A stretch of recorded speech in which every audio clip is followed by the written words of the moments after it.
for all that. I'm giving that. It's deep black. It's deep black. It's deep black. It's deep black. It's deep black. It's deep black. It's deep black. It's deep black. It's deep black.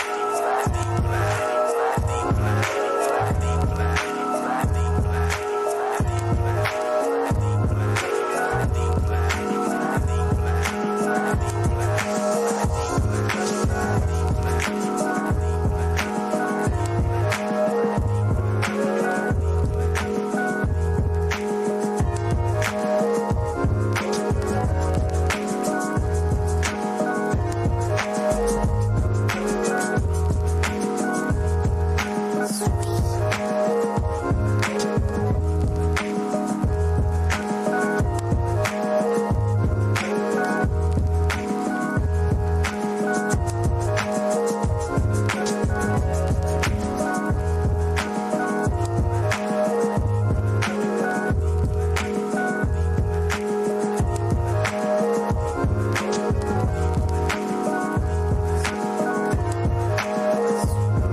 Here it is, another Sunday out of football season, but don't worry, we will bring you football because we can't live without football.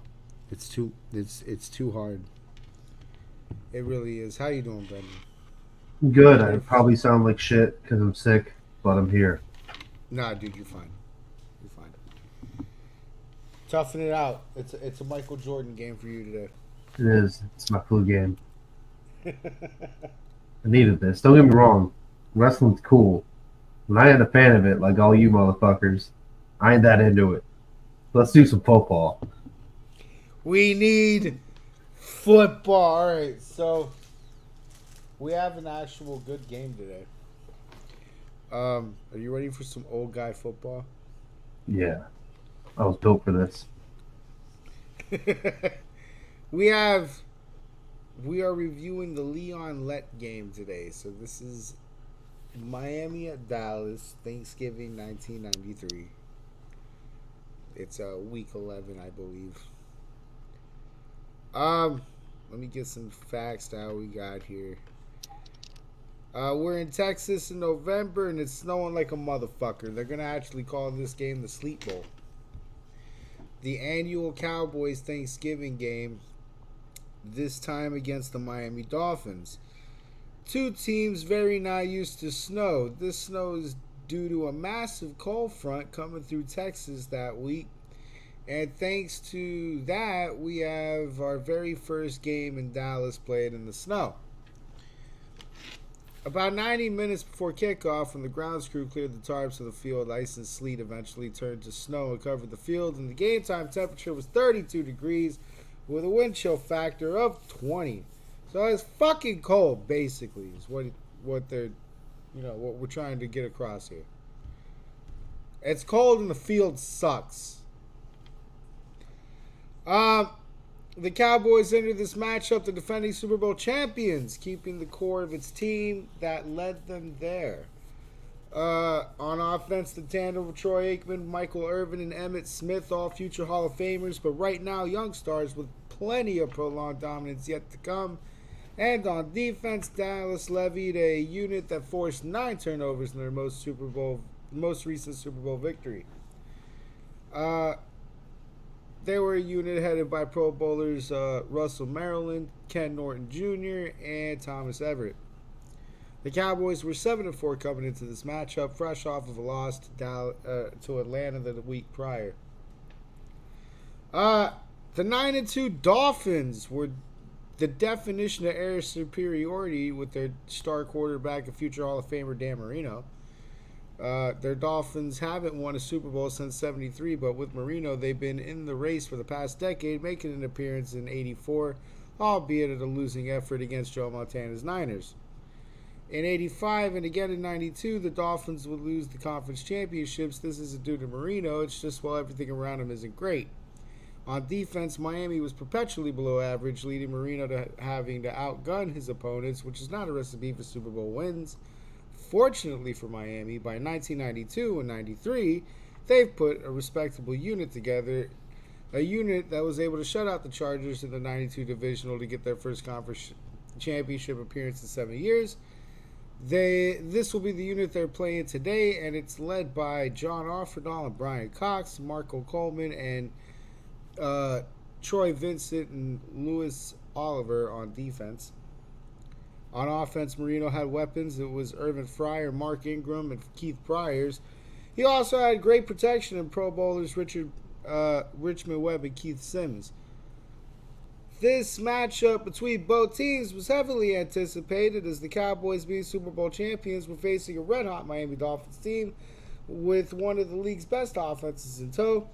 However, that turned out to be something else because in Week 6, Dan Marino went down with an Achilles injury and would shelve him for the rest of the year.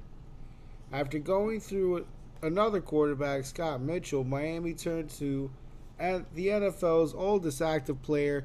It is one of my favorite players in NFL lore, Steve fucking DeBerg, to take the offense going into this matchup today. So Steve DeBerg is playing today, not Dan Marino.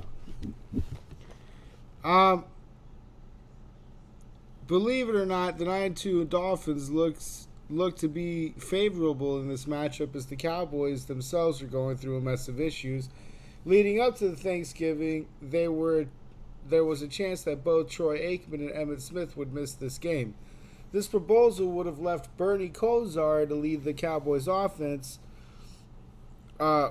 What was supposed to be an all-star quarterback showdown between Troy Aikman and Dan Marino was looking to be Steve DeBerg and Bernie Kosar. It was going to be a shitball. Luckily for Dallas, though, Aikman and Smith would play the game. They would eventually get cleared last minute, so they would play this game. So that's the setup. There's not much going on in the news because, it's Thanksgiving. So the news is dominated by parades and everything's going just peachy. We're gearing up for turkey. Yeah, I mean, there's nothing going wrong. It's America in 1993. You could buy a house for the price of a fucking Big Mac. So everyone's having a good old time, racking up credit card debt, buying jet skis and shit. All right, so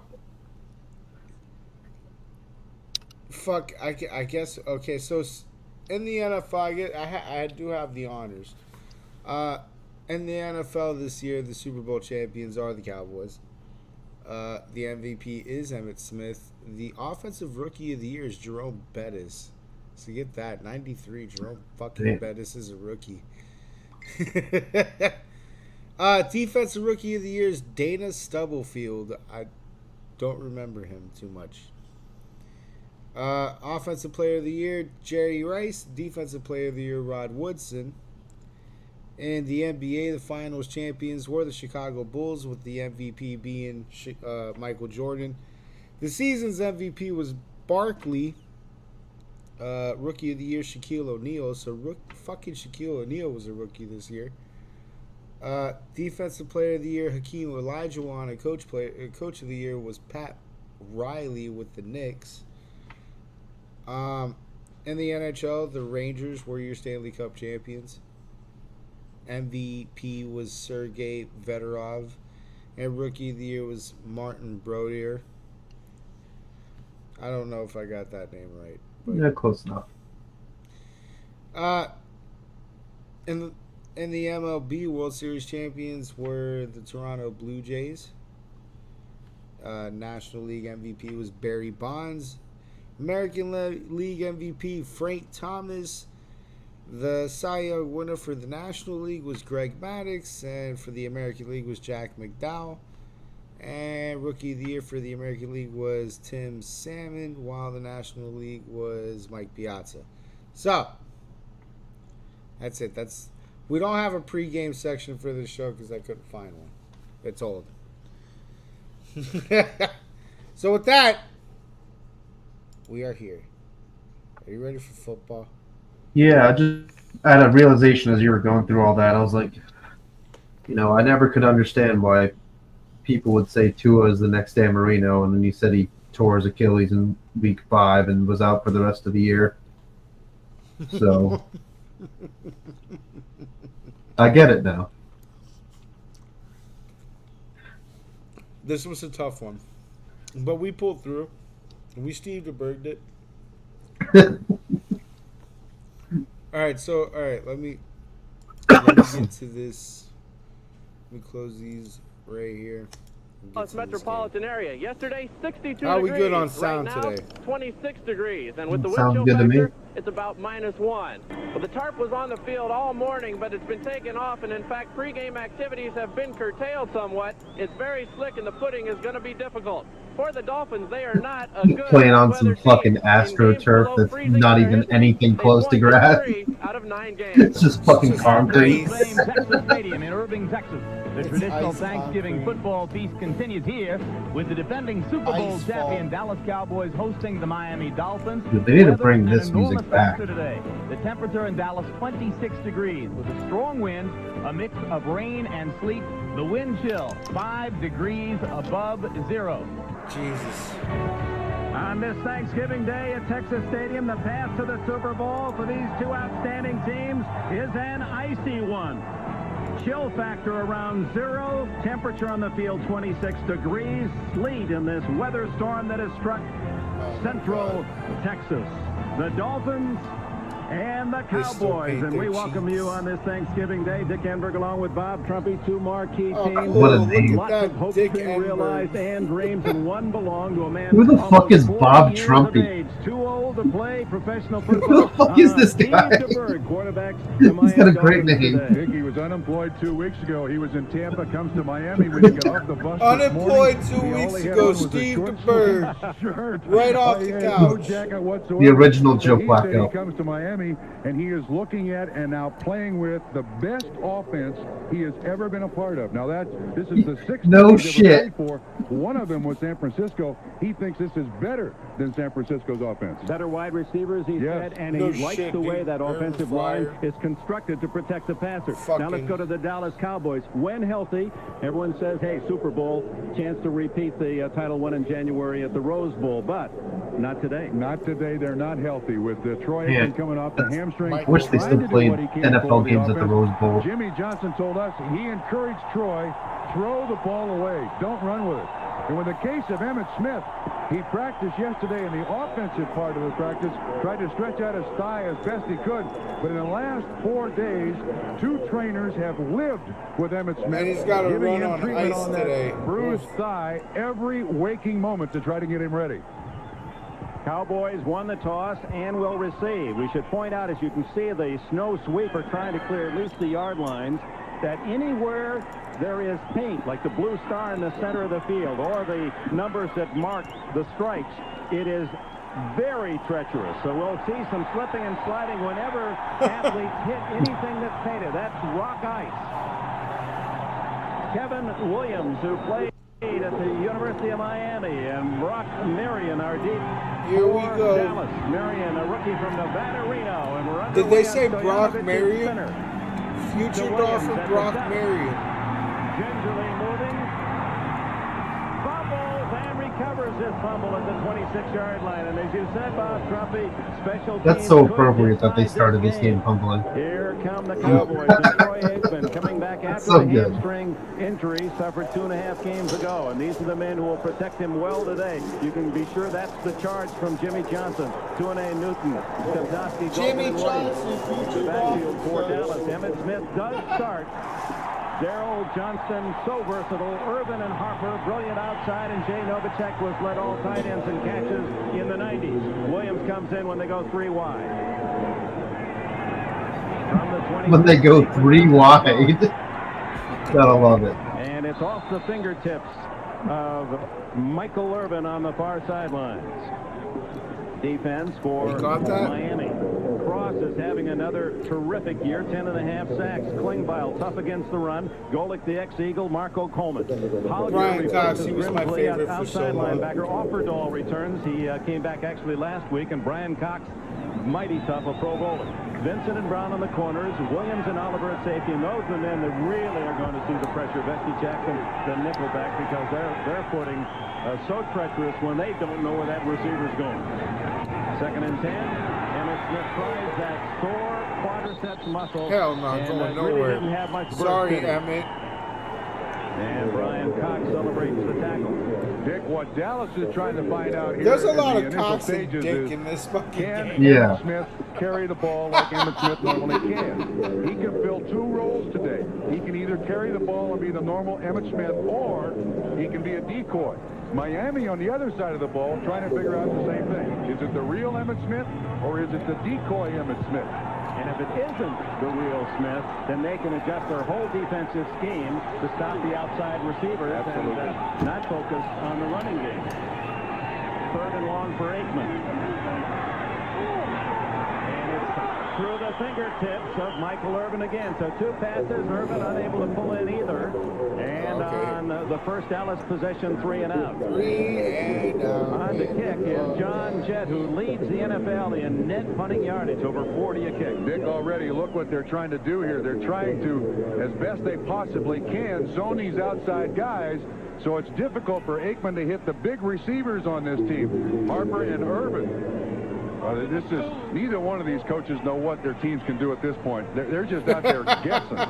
John Jett, a year ago, he was selling copying machines in Greenville, North Carolina. We don't even know why the fuck we're doing this, but we're doing It it. was a beautiful kick, and a flag is down. Jett was hit as he delivered the ball. O.J. McDuffie, the rookie from Penn State, out of bounds, but it looks as if this is coming back, and Dallas will get a first down on the penalty, or is it running into or a personal foul? Skating If it's a into the personal kicker? foul, it's a first down. If it's running into, with that good a kick, Dallas may decline the penalty. Bill Bates, the acting captain. It was running into the kicker. 5-yard penalty. Oh, that's great. We So got Jimmy Bates says, hey, take the kick. in the Dix and Cock game. I don't blame Miami for trying to put pressure on the punter. I mean, anything you can do here to disrupt timing in the early stages these of this jackets. game, Dick, They look so is hard. very sound coaching in my estimation. So the Dolphins offense takes the field. Richmond Webb, a Dallas native and one of the best offensive linemen in the league. Whenever I see the fucking Dolphins jerseys and anywhere cold, they just look so out of place. Berg in his second start Like, in Miami. you're He's lost. had over 100 yards again. Go rushing home. last week. Byers, another ex-Eagle. Pryor having a big season. Ingram, a Giant a year ago, and Keith Jackson, a tight end. 3 wide. Terry Kirby, the rookie from Virginia, into the backfield. This Tony ain't Martin, the third sunshine and wideout. water today, bro. Get out of here. They start at the Steve 34-yard line. Bird.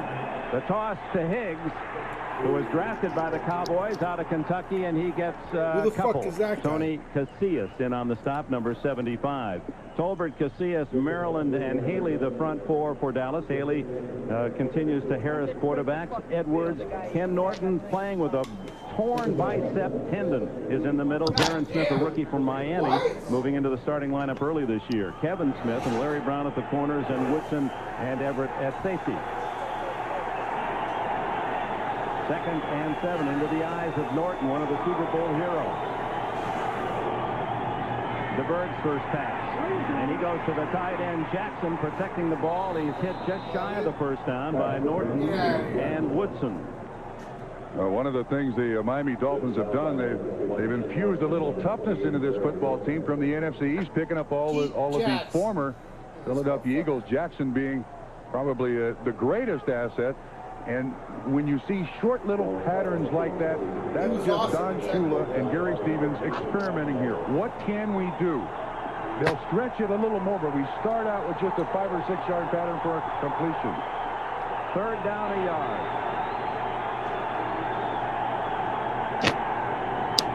Late by DeBerg, one of the best at that, and wide open. Steve DeBerg! Look at that!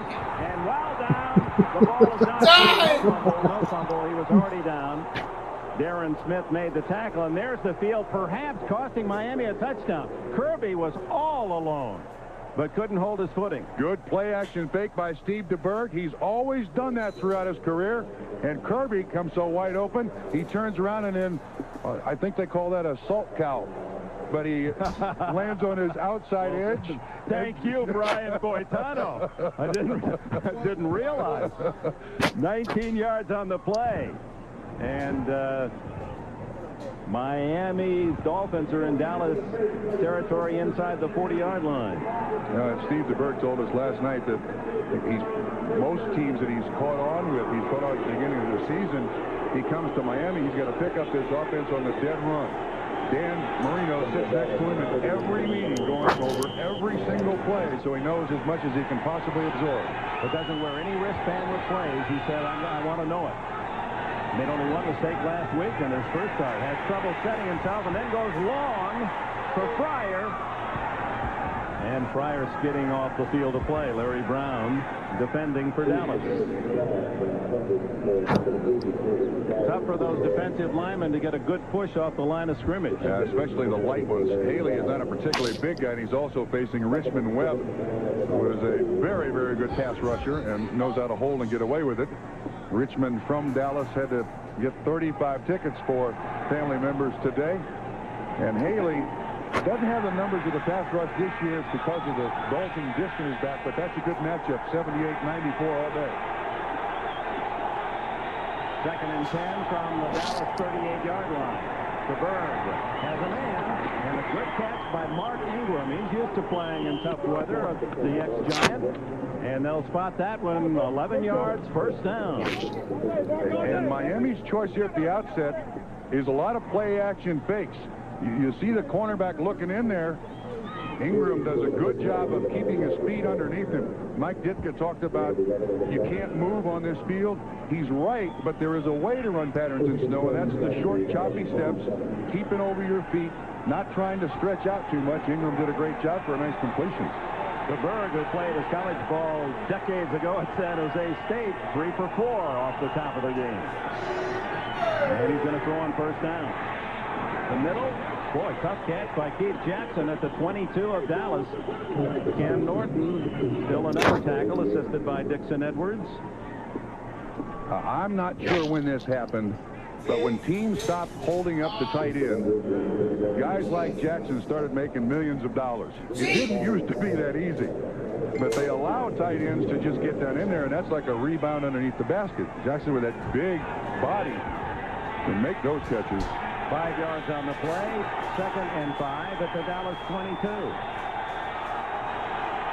Kirby and Byers behind DeBerg, who throws again. Dumps it off, incomplete to Kirby, and breaking it up was Darren Smith. Remember what he told us last night? I asked Steve, I said, look, you come in here, Steve DeBerg comes in here with a new responsibility.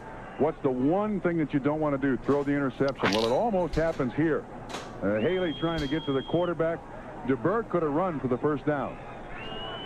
That ball bounced off Kirby's shoulder pad, and that's what you want to try to avoid. Look at the stuff coming down. There's sleet coming down here on these guys. Meanwhile, in Miami, folks watching, mid-70s, we understand. Almost 50 degrees warmer. 3rd and 5 for DeBerg. And he has to eat it. at the 27-yard line. The sack to Tony Casillas and Tony Tolbert. That's fucking wild. Casillas, who was a star at Oklahoma, Yeah, Tolbert at UTEP. and be shitting on Steve DeBerg for not running for a Dallas first is down. That's all we remember Steve DeBerg for, running. Disrupt some of For the sure. timing. This time it works. Russell Maryland comes in there and flushes DeBerg out of the pocket, and Tolbert makes the sack. Doug Peterson kneels inside the 35. This will be a 44-yard attempt by Stoyanovich. Well, All right, here we go, Stokes. Put a 3 on the board. What? What the fuck was that?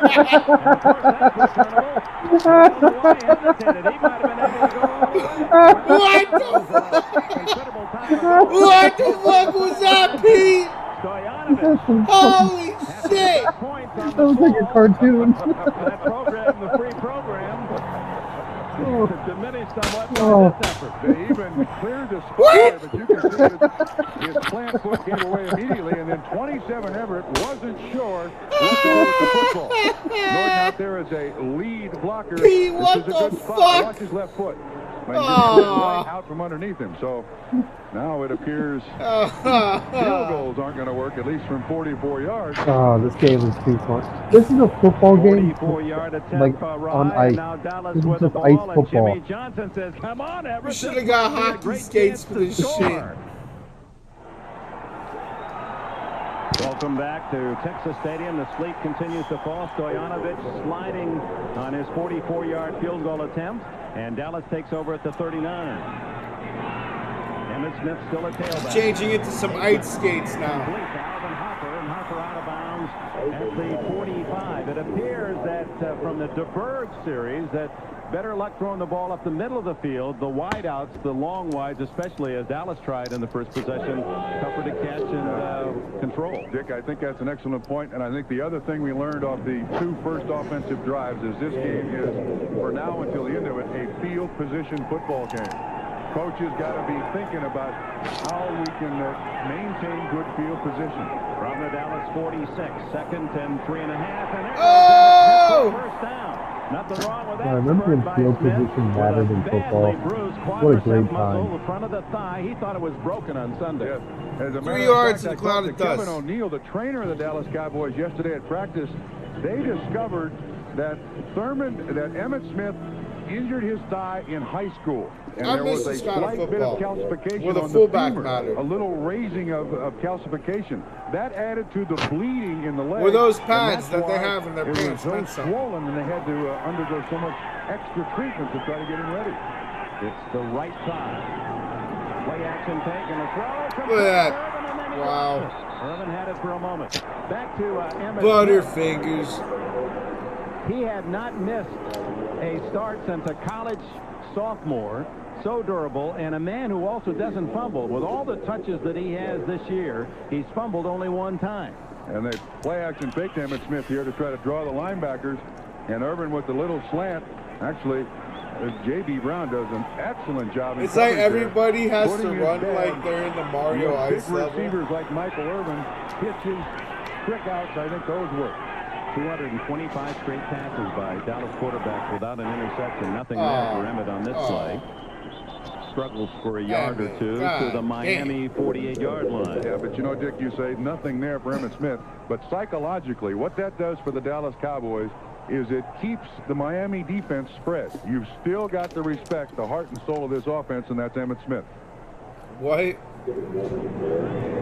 So Smith, who Not has very led long. this National Football League in rushing the last 2 years, still has designs on it, although with his injury and late reporting, missed the first 2 games.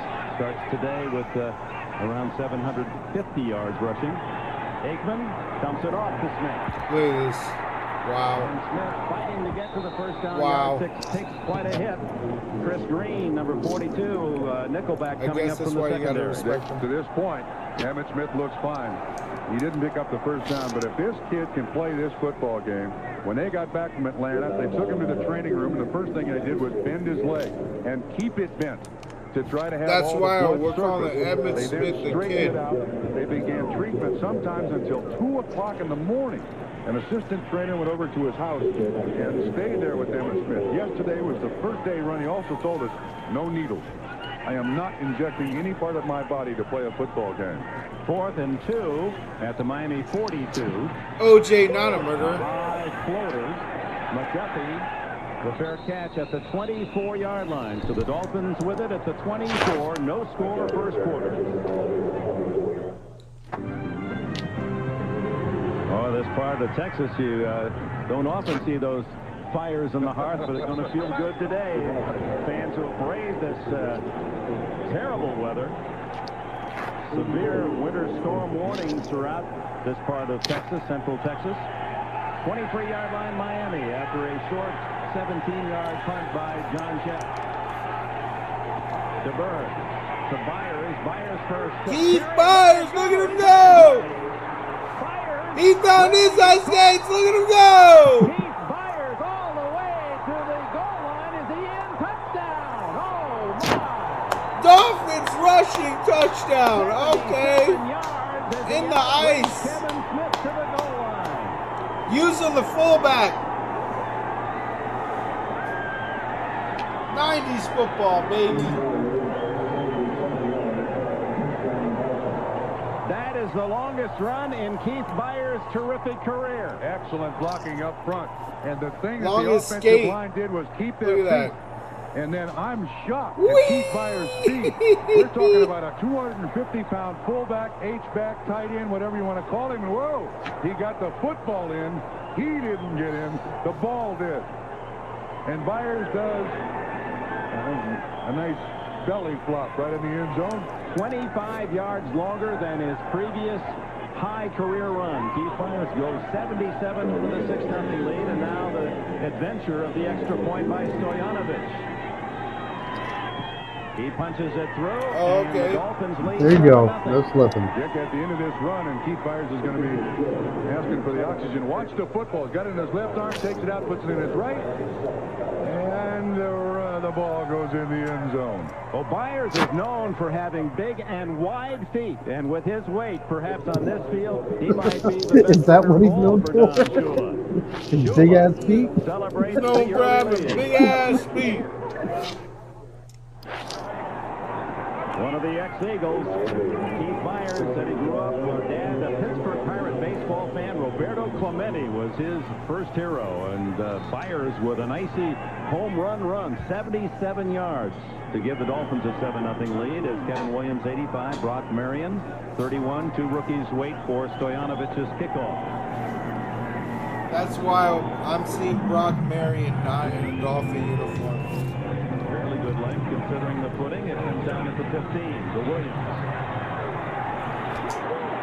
Williams dragged down by Chris Singleton, and a flag is down with it. While they sort out the flag, let's go back to the touchdown run. All right, look at the single blocking. Everybody's got a man. It's just nothing to it. And Byers comes shooting up here, and then watch the block by Keith Jackson on Charles Haley at the end. It's an absolutely push and shove job. He gets Haley down. Chub and job. I'm shocked What the that fuck? Keith Byers can outrun Chub job. Emmitt Smith. That What the blows fuck me is going away. I on mean, with we're this? You got talking chub 250 job, to cock, 180, dick, and Smith is supposed bait. to have outstanding speed. Again, here's the What is isolate of this game? one of the key blocks. Haley can't get his hands away from Keith Jackson. Byers runs right by. You know, Jackson and Mark Ingram, Irving Fryer. Personal foul, face mask by number 55 of the kicking team. I like how this fucking guy was First down. already doing it Singleton, who made the in tackle, 1993. 15-yard penalty. It's on Chris Singleton of the Miami Dolphins. Yeah, there you see he grabs a hold of the face mask and just spins him around.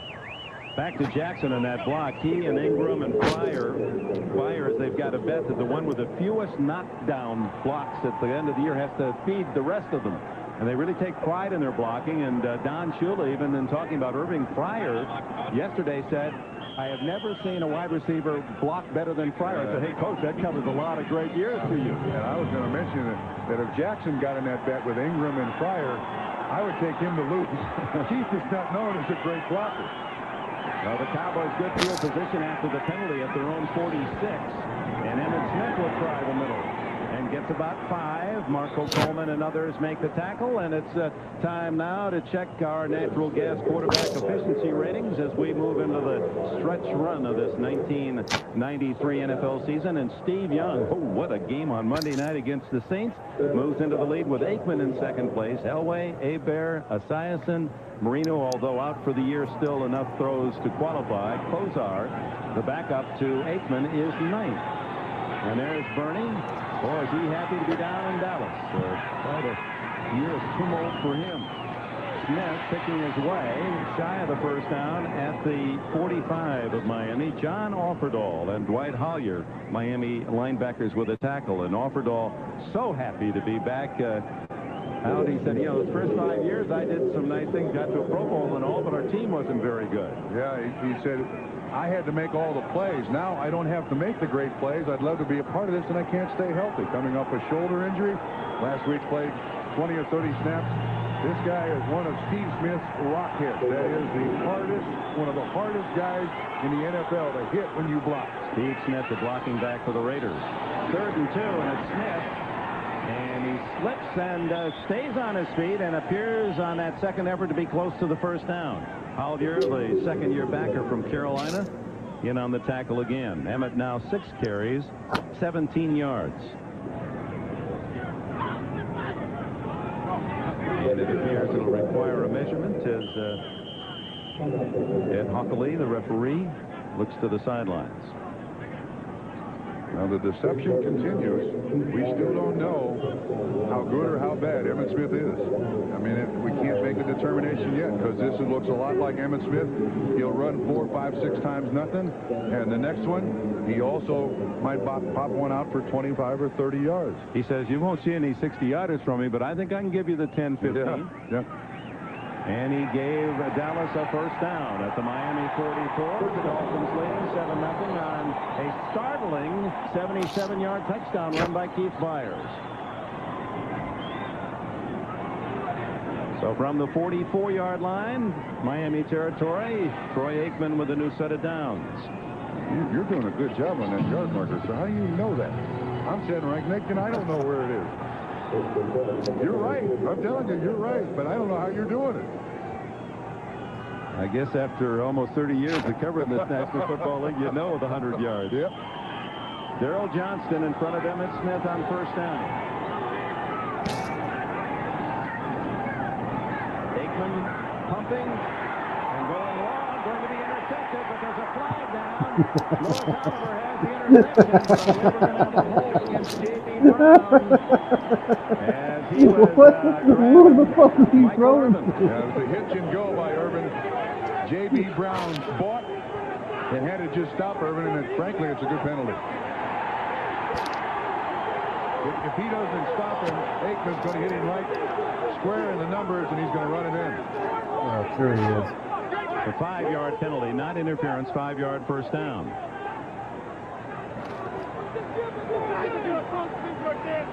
Wait, hold up.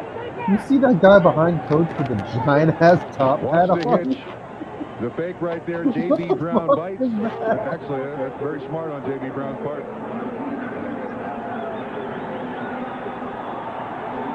It was unlikely, Bob Trumpy, that Urban on this field would have gotten to that ball. I think Oliver, had he not been held up, might have had the interception, and that's why Oliver was so upset that he lost the interception.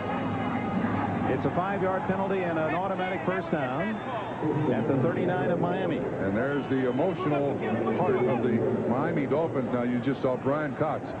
This Miami Dolphin football team is so much more physical than it has been in the last 10 or 12 years, in part because of Brian Cox. I can't believe it. Bigger defensive linemen.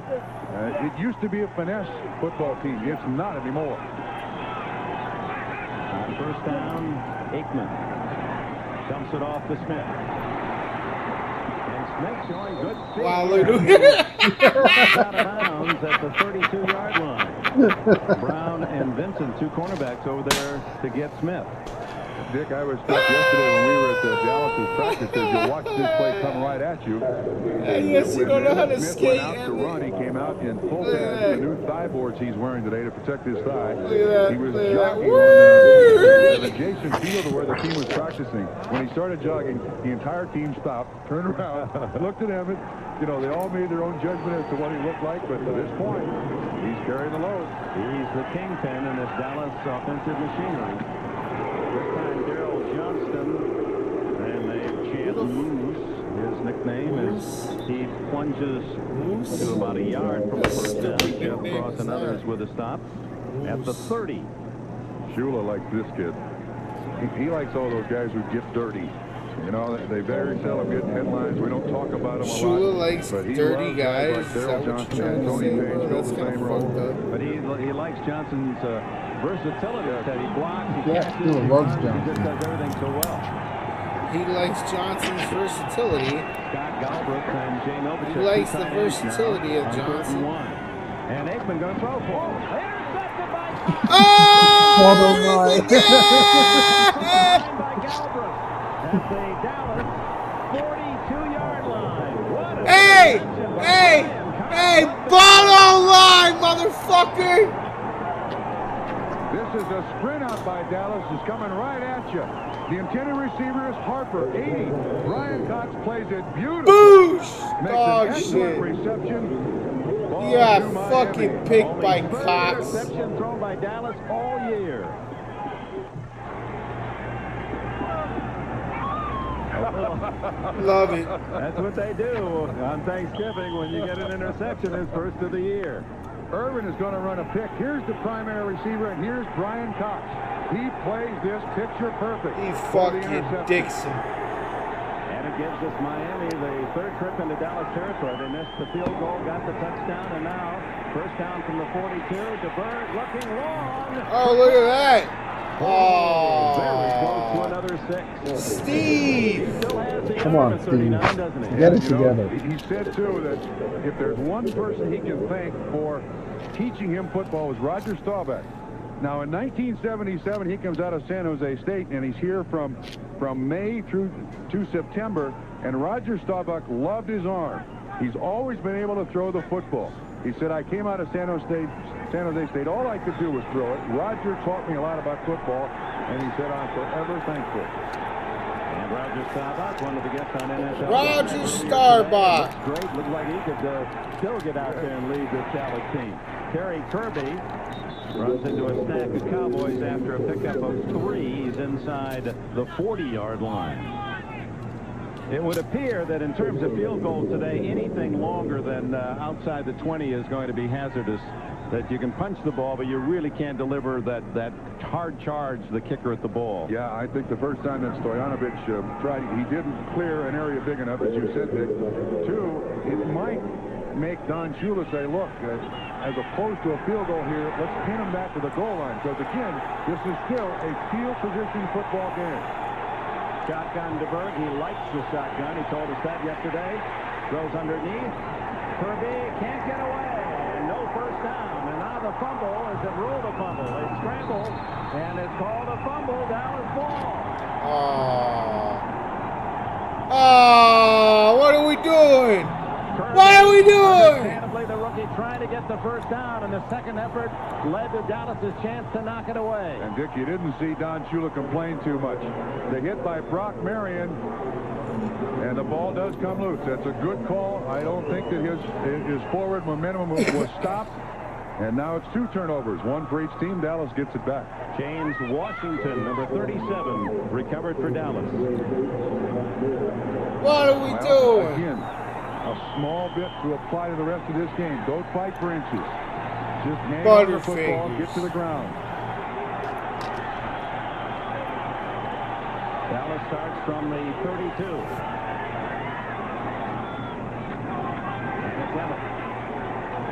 Drawn a lot of aquamarine uniforms after a couple yards. And notice Chuck Klingbeil on the tackle. You would expect him to be good today. From Houghton, Michigan. Yes. He said they've been snow up there at home for a long time already. This is just a little drizzle for him. And his athletic career started as an ice skater. So, I mean, he is right at home here. Big Montreal. My man just said that big boy is an ice skater. So he is specifically and uniquely qualified and talented for today's game. That fat motherfucker. He woke up and saw the weather report and said, I've been training for this shit my whole life. Imagine that big bitch in a tutu ice skate. Make it difficult for these big receivers on the outside to get the ball. But Aikman hits They could have done him some decency and said he played hockey, but they're like, no, he's an ice skater. Can work and work all day long. You see, Hollier 50 has to come from the inside to assist on the tackle with Vincent. Out of the eye on 3rd and 1. Johnston and Emmett. It's Smith. Sliding to a first down, just shy of the 45-yard line. We have just over 2 minutes left in the first quarter here. Irving, Texas. It has been icy and sleeting since noon today. A winter storm that has sent out hazardous forecasts throughout this part of Texas. Players slipping and sliding on this Thanksgiving Day, with one exception, Keith Byers, who rumbled 77 yards for a Miami touchdown and a 7-0 lead. 2 minutes to go in the quarter as they will measure. It appears he has plenty for the first time, but with all the yard markers obliterated, one best not guess, huh? Maybe they ought to ask you. You've been darn good at it. I say first down by plenty. You're right again. You know, if you just tune in, the clock was on this field until an hour and a half before the game started. So this is accumulated in just about 2 hours and 15 minutes. And as you can see, not a heavy snow. This is an ice storm. Emmett Smith now 8 carries for 21 yards, 2.6 average. But it's just absolutely remarkable that this man, after what happened on Sunday and the pain of that injury, is still going. Play action. Aikman to Irvin. Michael Irvin. First down in Miami territory at the 45. That was nice. J.B. Brown made the stop. Told us yesterday he's a yards guy. Not interested in a lot of catches, but wants those deep receptions.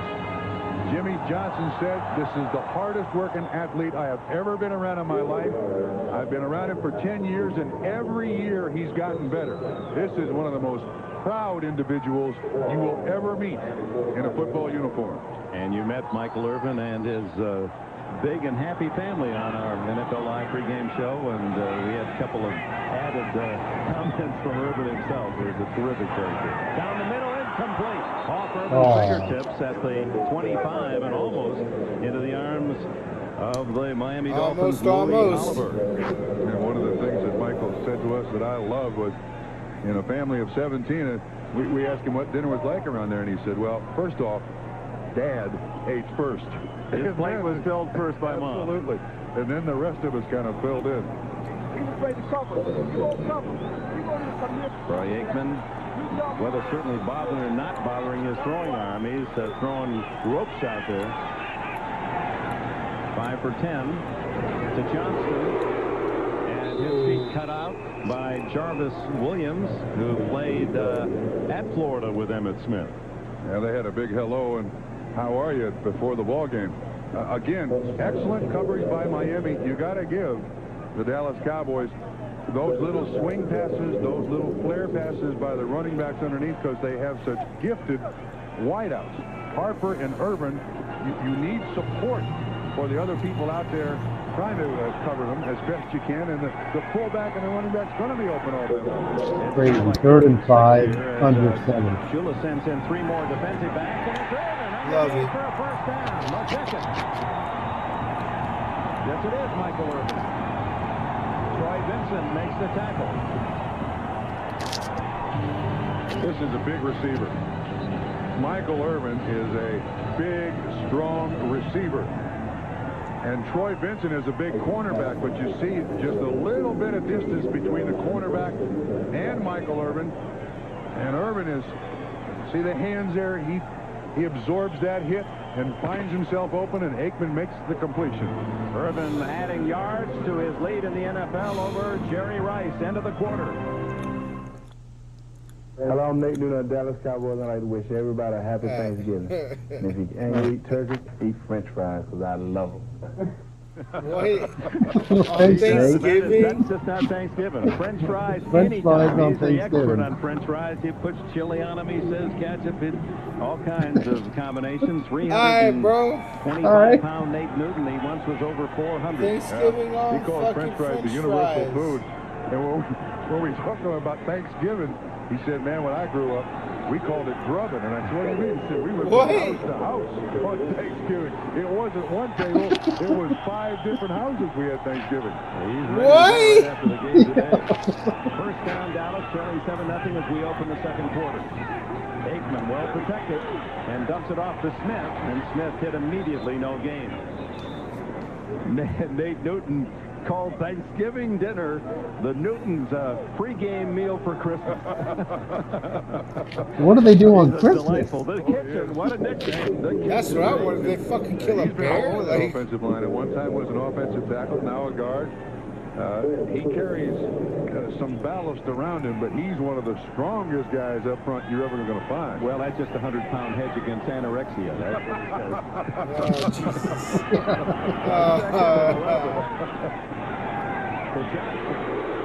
And Johnson met by Jarvis Williams, and Williams, a safety man, comes up to make the stop at the line of scrimmage. So they're trying to go to the bigger backs on this slick footing, but not much there. But, Dick, the only problem is what they're doing is they're getting Johnson going sideline to sideline as you see the... This is live, and while they're playing at one end, he's trying to clear the yard stripe at the other. What Dallas has to do is Johnson is open, but they got to run the flare out where he's going up the field. Everything he's catching, Dick, he's going to the sideline. Even a little man then hitting you can get you off. Absolutely. They got the Zamboni out there. Third down, closer to 12. Aikman looking for something big. Goes for Irvin. Oh!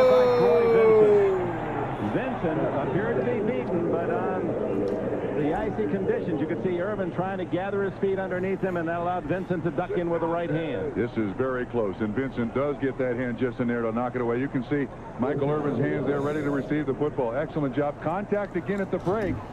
Hand up to the face mask just to give Vincent a little help.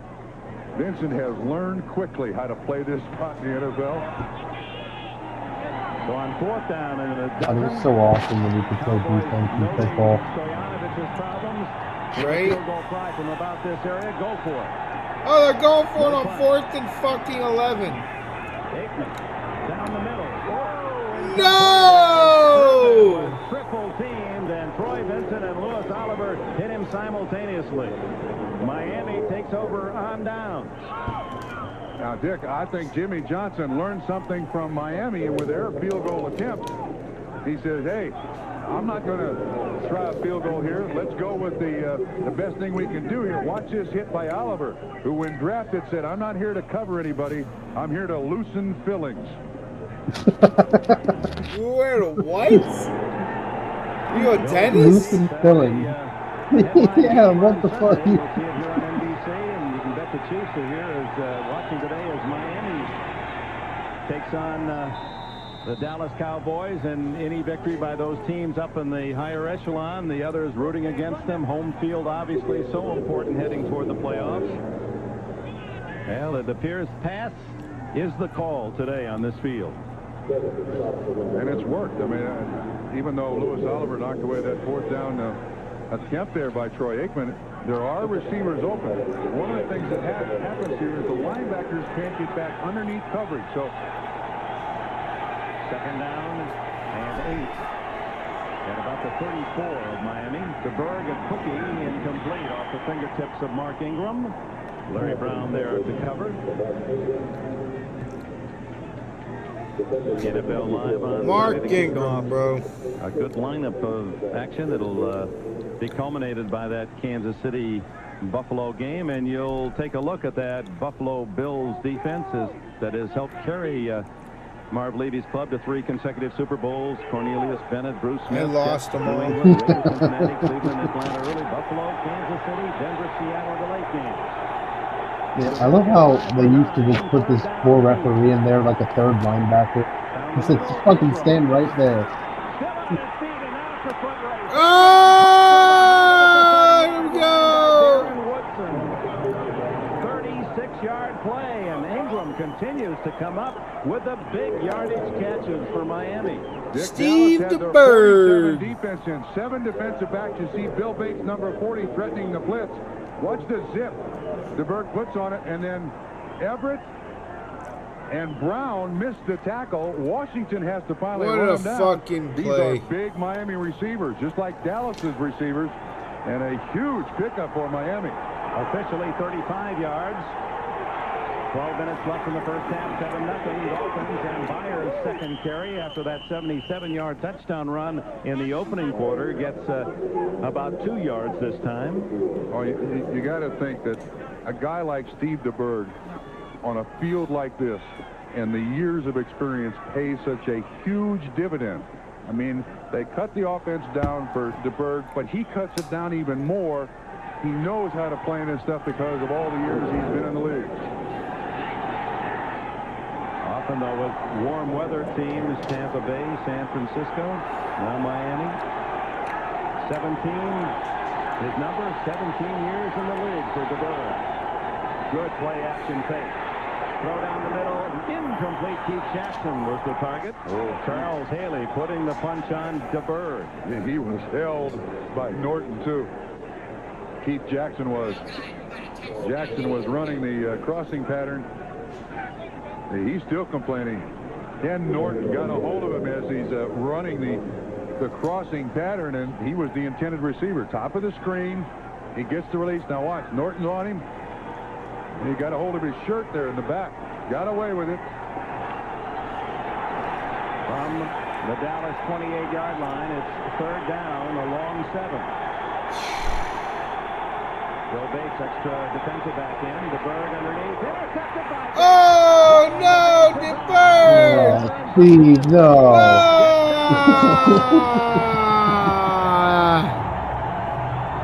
Steve.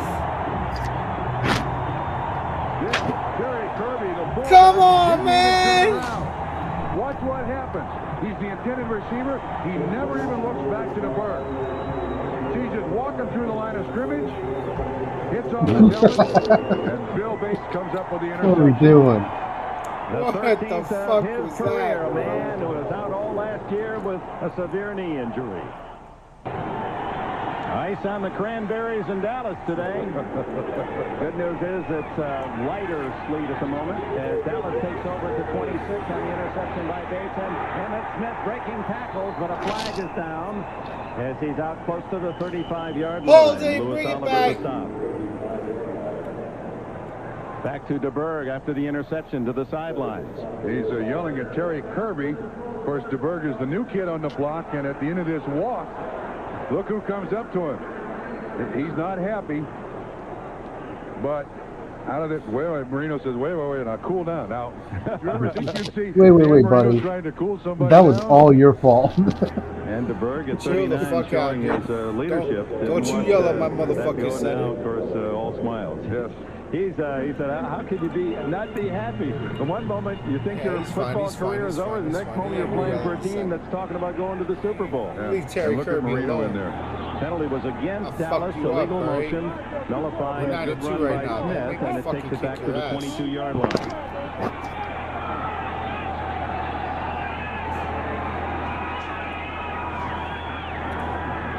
Aikman looking for Irvin.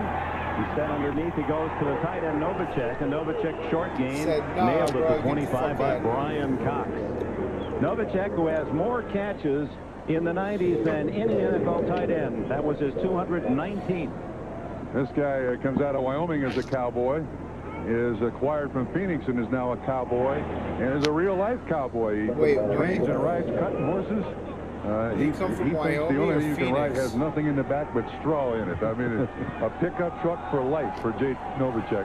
Pride and joy of Gothenburg, Nebraska, where he owns a big spread. That's another check in motion on 2nd and 12. To Smith in the flat. And he's out of bounds into the arms of the Dolphins on the near sidelines at about the 28-yard line. Be about 3rd and 8. Dick, to this point, Troy Aikman has been very smart. He's had some opportunities to run here and has stayed in the pocket and found the outlet receiver. Now, that's not something that Troy Aikman has ever been very good at. When the first guy's not there, he likes to run out of that pocket, and he's protecting that hamstring and doing a great job of it to this point. Harper to the right. Kevin Williams is now slotted left inside Michael Irvin. And they go underneath. Wide open is Smith. Wow. And Smith has the first down. Green gets him out of bounds at the 40-yard line. 12 yards on the pass play. No respect for valuable. Smith. So valuable. I mean, I think his greatest attribute after his heart is the ability he shows at the end of this play. Just with the slightest little move makes the guy miss. Very seldom do you see Emmitt Smith really hammered when he carries the ball or catches it. Just under 10 minutes to go before the intermission. The Dolphins lead 7-0 on a 77-yard rumble by Keith Byers. Smith chopped down as he gets to the 39-yard line, makes that the 44-yard line as we try to sort out the yard stripes. Jeff Cross with the tackle, and John Offerdahl just plagued by injuries. Now putting some heat on that left hamstring. Yeah, and that's high. You don't like to see that. Of course, coming back after that shoulder injury, he's been out for quite a while. John wants to be out there every snap, and he just can't stay healthy. 93 veteran Cliff Odom from Texas Arlington replaces him. The toss is to the rookie Coleman Lincoln, and the big guy is to near midfield. No fumble. Lincoln Coleman is a 250-pounder from Baylor, and if you want a Thanksgiving story, you're looking at it. Number 44. This summer, he was playing arena football for the Dallas Texans at $500 a game. A year ago, he was a dock worker at Home Depot for $650 an hour. Now he's making $100,000, and that is his first NFL carry. He also played for the Dallas Colts, a semi-pro team, where he had to pay $5 to get in to play. What? He's in there and gets it again. A toss to Coleman. They're using his 250 pounds and using it well. Lincoln Coleman, a first down in Miami territory and about the 35. Okay. Troy Benson got him down. Fresh out of Home Depot, baby. Let's go. Never hear this shit anymore. Nowadays, it's like he was only drafted in the 4th round, and he only made $3 million in NIL deal in college. Very poor. His first 2 NFL carries. We've got a Miami Dolphin down on the sideline.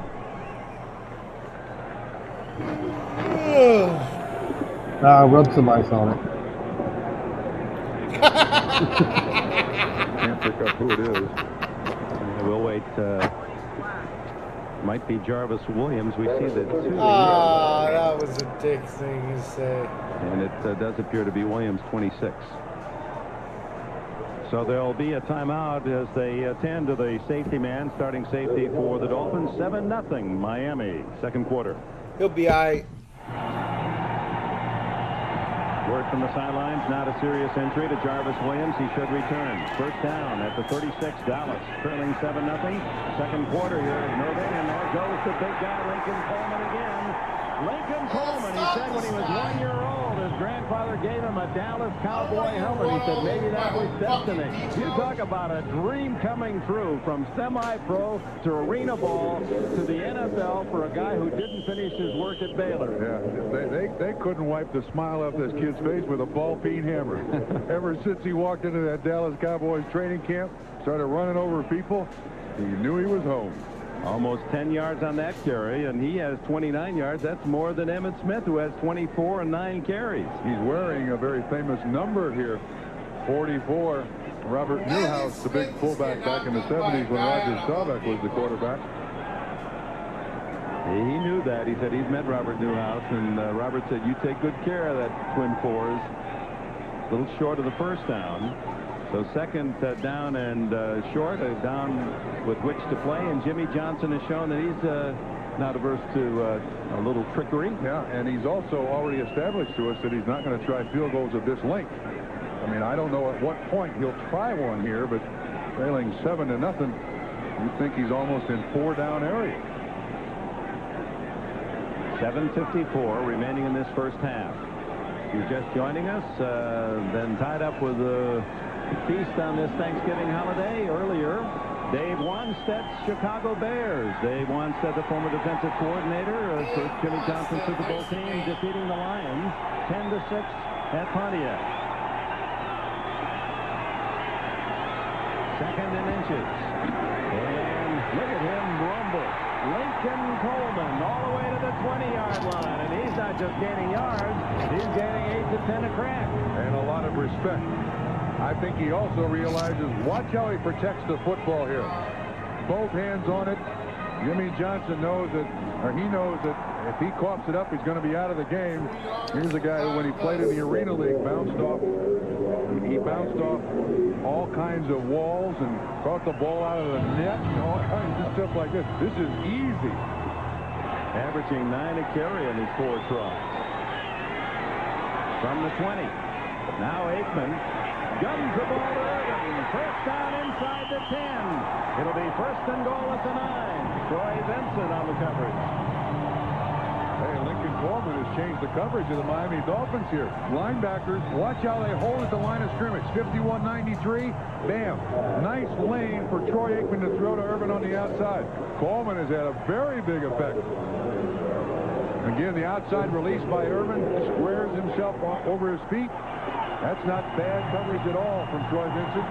So the 4 consecutive runs by the rookie Lincoln Coleman, and then the pass to Irvin. From the 9, first and goal. Dallas trying to tie it.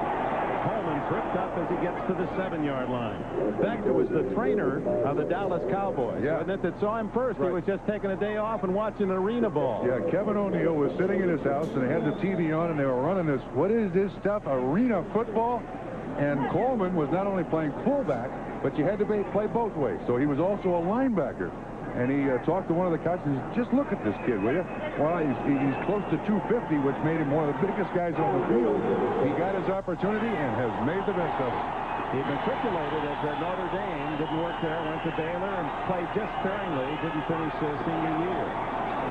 From the 6-yard line, he powers to the 4, and it's taken a gang to bring him down. It'll be third and goal from the 4. Chuck Klingbeil on the nose, number 99, the first man to hit him. I don't think you're going to see a lot of moves and finesse from Lincoln Coleman. He told us, I'm a smash mouth kind of runner as he leaves, and a guy half his number comes in. 44 leads, 22 comes in. Now the Cowboy fans have a new hero in Lincoln Coleman. They bring in an extra wide receiver, Kevin Williams, with Emmitt Smith. Third and goal. And Aikman will spend a timeout. 5:24 left in the half. 4 yards from a tie, the Dallas Cowboys. Hi, I'm Chuck Klingbeil of Miami Dolphins. Happy Thanksgiving to everybody up in the UP. The Upper Peninsula of Michigan, Houghton, and he told us when he was a freshman in high school, he saw his first Thanksgiving Day game in person at Pontiac, saw the Lions. His Uncle Al took him down there. So he now playing in his first Thanksgiving Day game, has Uncle Al here, flew him in to watch him play. Third and goal at the 4. Aikman, lots of time. Touchdown. Kevin Williams, the rookie from Miami, makes it 7-6. And thanks to Lincoln Coleman's bull-like runs, the Cowboys position themselves to tie.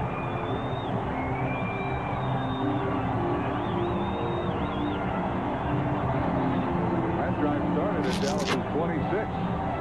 That was very well done by the Dallas Cowboys. 74 yards in 12 plays. And nothing automatic about the extra point as veteran Eddie Murray comes in to kick. Novacek holds, and the game is even. So we have a game. Okay. High scoring. You can see Aikman Shootout. hesitate here to throw it. He's A waiting fucking- for the hand checking to get A done. barn burner. Goes it underneath the arm of a Miami Dolphin, and Kevin Williams makes the catch low. J.B. Brown was the man in coverage, and watch what happens here. It looks like Williams doesn't mind the contact, then slips in, pulls away. Aikman does a great job of hanging onto that thing, and then makes the completion. Emmitt Smith, a surprise starter for the Cowboys, considering the seriousness of his injury. There to help applaud the rookie Kevin Williams. Some thought too small at 5'9", second-round pick. Jimmy Johnson remembers him well. He recruited him. His second catch to go at second, 2 runs for touchdown, so he produced 4 scores. Speaking of 4 scores, it wasn't Lincoln that got him there. Oh, I knew you'd figure something out before this half was over. It's just accident. 7-7. He says, look at it. You see me standing next to Emmett on Thanksgiving Day? Look at it. He got in the game last week, and he said no one knew it. I came in, and I actually was in my first NFL game, and he said, must have been in commercial, because none of my family saw me. He's telling all of he'll go home and tell all the boys in the hood, and I say, yeah, Emmett and me are tight. We're buddies. We stand on the sideline together all the time. So it's a new game with 5:19 left in the half. O.J. McDuffie and Mike Williams stand at the 10-yard line as Eddie Murray tries to kick some of the ice out of his cleats, and here we go. Murray, a former Lion, used to working on Thanksgiving, hits a one-hopper to Greg Beatty, the tight end, and Beatty out of bounds at about the 35-yard line. James Washington with a tackle. So now Sunday, talk about nostalgia. How about Bonanza Night on NBC? Remember that? Bonanza. Relive the What the highlights fuck is of 14 years of Bonanza Bonanza. See the Night? stars that were on the show. If you love Bonanza, this Bonanza is the one Night. you won't want to miss. And after an all-new sequence, 90s television, movie. baby. More than 20 years later, the legend lives again. Michael Landon Jr., Dirk Blocker, starring Bonanza: The Return, Sunday on NBC. Yes, sir, the Cowboys. It is the 37-yard line as the Bird goes to work and hands off to Higgs. And Higgs gets about 2, maybe 3. Dixon Edwards from Michigan State and Big Cat Leon Lett from Emporia State of Kansas on the tackle. Leon Lett, look at him go. Actually, to get the Look at him biggest go. defensive lineman they can up About there to be in a front. big day for you, buddy. The bad footing here. Leon Lett's a hard guy to shove around. Easy to catch, though. Leon Lett, that's right, for the rest of his life. His name and that of Don Beebe will be permanently linked. Caught in the Super Bowl. The Bird on 2nd and 7 goes to his tight end Jackson right at the sticks, close to a first down. Darren Woodson, Ken Norton with the stop. You know, the Cowboys keep allowing Jackson off the line of scrimmage, top of the screen. Oh, look, that's like a 3-yard pattern. Norton comes from the outside. And I think that the Dolphins can do that all day, and the Cowboys have done it with Darryl Johnston. So these are going to be very active receivers. But my suggestion is hold that tight end up a little bit. You're not going to pressure the quarterback that much today. They are going to be just shy of the first down, 3rd and inches. You want to talk about a tough guy. How about Ken Norton? We all know his dad, the former heavyweight champion, tough man. Ken Norton is playing the rest of the year with a bicep muscle, the tendon that attaches near the elbow, totally severed. So he has a special device on his arm so he can't lift his arm. It requires surgery. He said, I'll have it after the year. He's also playing a new spot. Last year he was an outside linebacker. This year he's an inside linebacker and doesn't complain a bit. And what a hit he made in the Super Bowl. That was the knockout punch on the goal line. Kenneth Davis.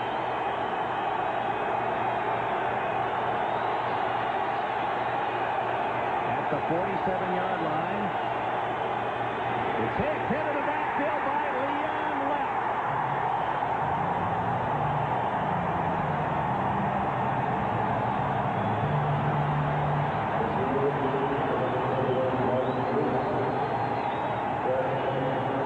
He's sitting just off the shoulder of the center. You're going to see it happen, and he gets across the center's head. Dellenbach is the center, and Leon Lett, a big, strong guy. Dellenbach can't even slow him down. Dale Hatcher, the veteran from Clemson, will punt for the first time in this half. Kevin Williams, who just scored the touchdown, inside the Dallas 20. Good snap. Hatcher, short kick. Williams, fair catch. That twisted at the 22-yard line. A 33-yard punt. Well, Leon Lett and the defense doing their job, stopping Miami on 3rd and inches. And now an illegal procedure call against Miami, but a short kick, you would guess Dallas will take it right where it is. Yeah, I think also when you can catch it cleanly. Illegal formation by the kicking team. The right side of the line was too far off the line of scrimmage. The penalty is declined. First down. NFL Live with us live here at halftime. And the Domino Pizza halftime report will feature the Jerry Jones is, of course, being a weirdo and doing his own halftime show during Thanksgiving. Hello, Mike Tippett. I want you to meet Bob Trumpy someday. You're over on the other side of the stadium. I'm going to get you two guys together yet. Please, I've been a big fan of his my entire life. Raised in Illinois, watched Ditka play tight end for the Chicago Bears in Wrigley Field. It would be my lifelong dream come true. They need to bring that back. I need Jerry Jones halftime this year. Something they don't want him to do, and he slides down immediately. That's instinct taking over. Yeah, that was to be handed off to Emmitt Smith. He could not get the ball to him, and he keeps it. Emmett fell down. He wasn't there. Yeah, watch Emmitt Smith when Aikman goes to hand him this ball. Emmitt has bent over from slipping, and to watch how little Aikman can run. So he's done a great job to stay in this game and throw the ball as well as he has until now. And when Emmitt Smith slips in, it's out to lunch. Very smart by Aikman. And he gained a couple of yards, so it'll be 2nd and a long 8. Aikman has thrown the ball 21 times. 14 receptions. Johnston, the move, wide open. Straight ahead, and he's out close to midfield. Out of bounds at the 45. Dallas 45. Jarvis Williams, Cliff Odom with the tackle. A 20-yard play.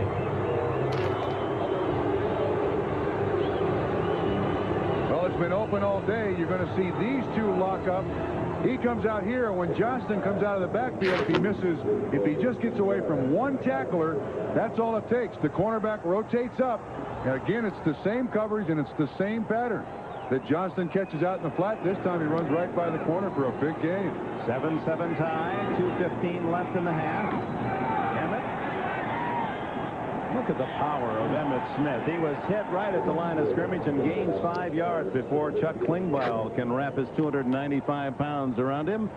And we're at the 2-minute timeout. The Dolphins and the Cowboys even at 7. Michael Irvin, 1 of 17, Fort Lauderdale, Florida. He said 30-some-odd people, his people, he said here, came over in vans, 4 or 5 vans, took them out to a fancy restaurant in Dallas, fed them all the biggest lobster they could find, and when the check came, $2,000, and he was reaching in looking for help, and he looked all around the table, his relatives, and what did he get? Great lobster, Michael. Nobody paid a dime but Michael. Irvin tells it much better. Yes, he does. You can be sure.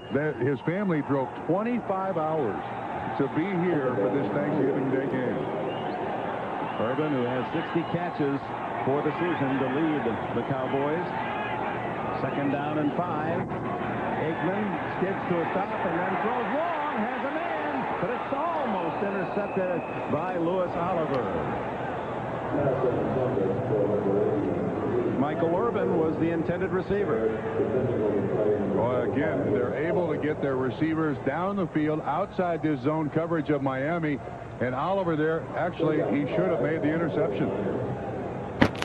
J.B. Brown, look at the job that Irvin did as he went by, knocked the arm of the defender away. Oliver playing that double zone there to knock it away for.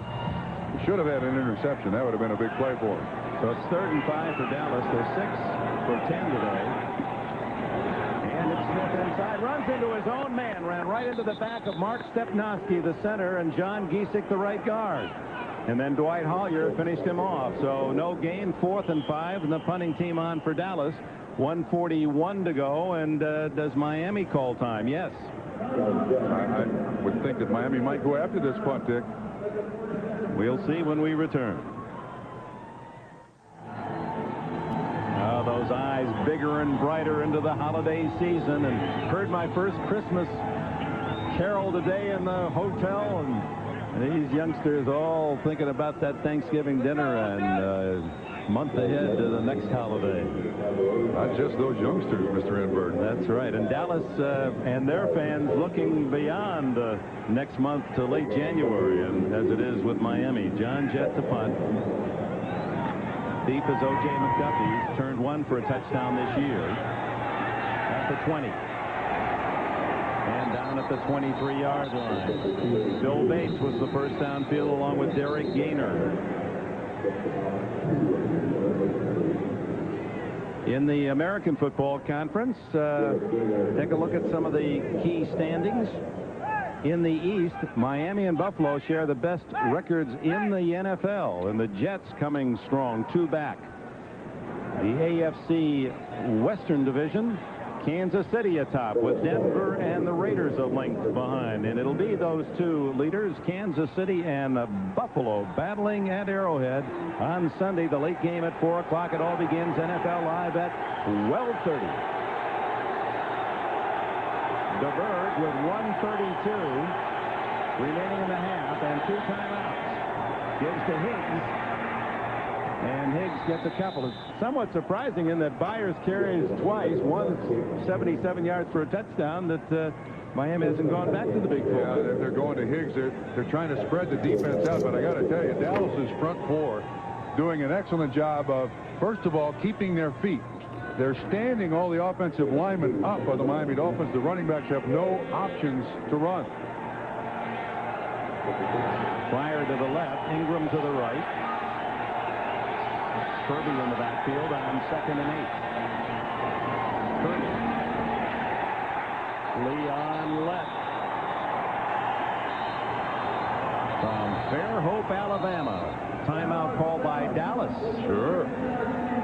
49 seconds left in the half. You never know. In this weather, a fumble could occur on any play, and you got to play those percentages. And again, they're in the field position. You got to also consider. Here's Leon Lett. He gets inside 69 Sims, and by the time the ball is handed off, Leon again right there to stop Kirby. See, they're keeping their feet, standing up those offensive linemen.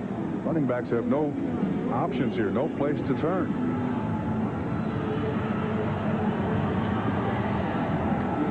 Leon Lett from Emporia State of Kansas, an NAIA player. He was picked in the 7th round a couple of years ago by Jimmy Johnson as a project, and developed into a starting player in a hurry. He's 6'6" and 292.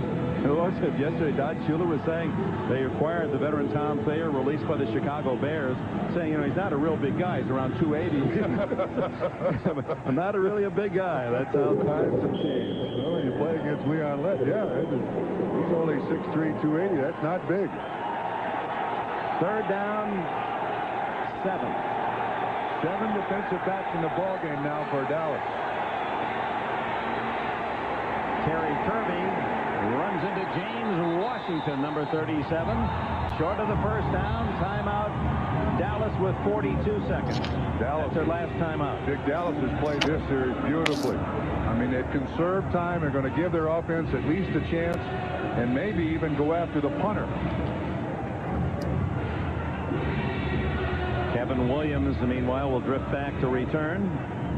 Jimmy Johnson, we asked him about, as we did all the players, for their Thanksgiving memories, and Johnson stared at us with a blank look and said, memories? He said, that's really not my style. And you have to admire him for admitting that. His memory is last week, yesterday, last hour. That's right. The Atlanta loss on Sunday in a short week, and trying to get his team back on the winning track. Dallas is setting up for a return here now. Need a good snap from Greg Beatty, 84, to the punter. Hatcher finds a clean piece of carpet there where it's been, the snow's been mowed away at the 15-yard line. Fucking mute. And that's about where he'll deliver the ball, so trying to get a little extra footing there. His last kick was only 33 yards. This one not much better. Williams at the 40. 45. Skating. And he's gone. And he has to skate down to a fucking stop.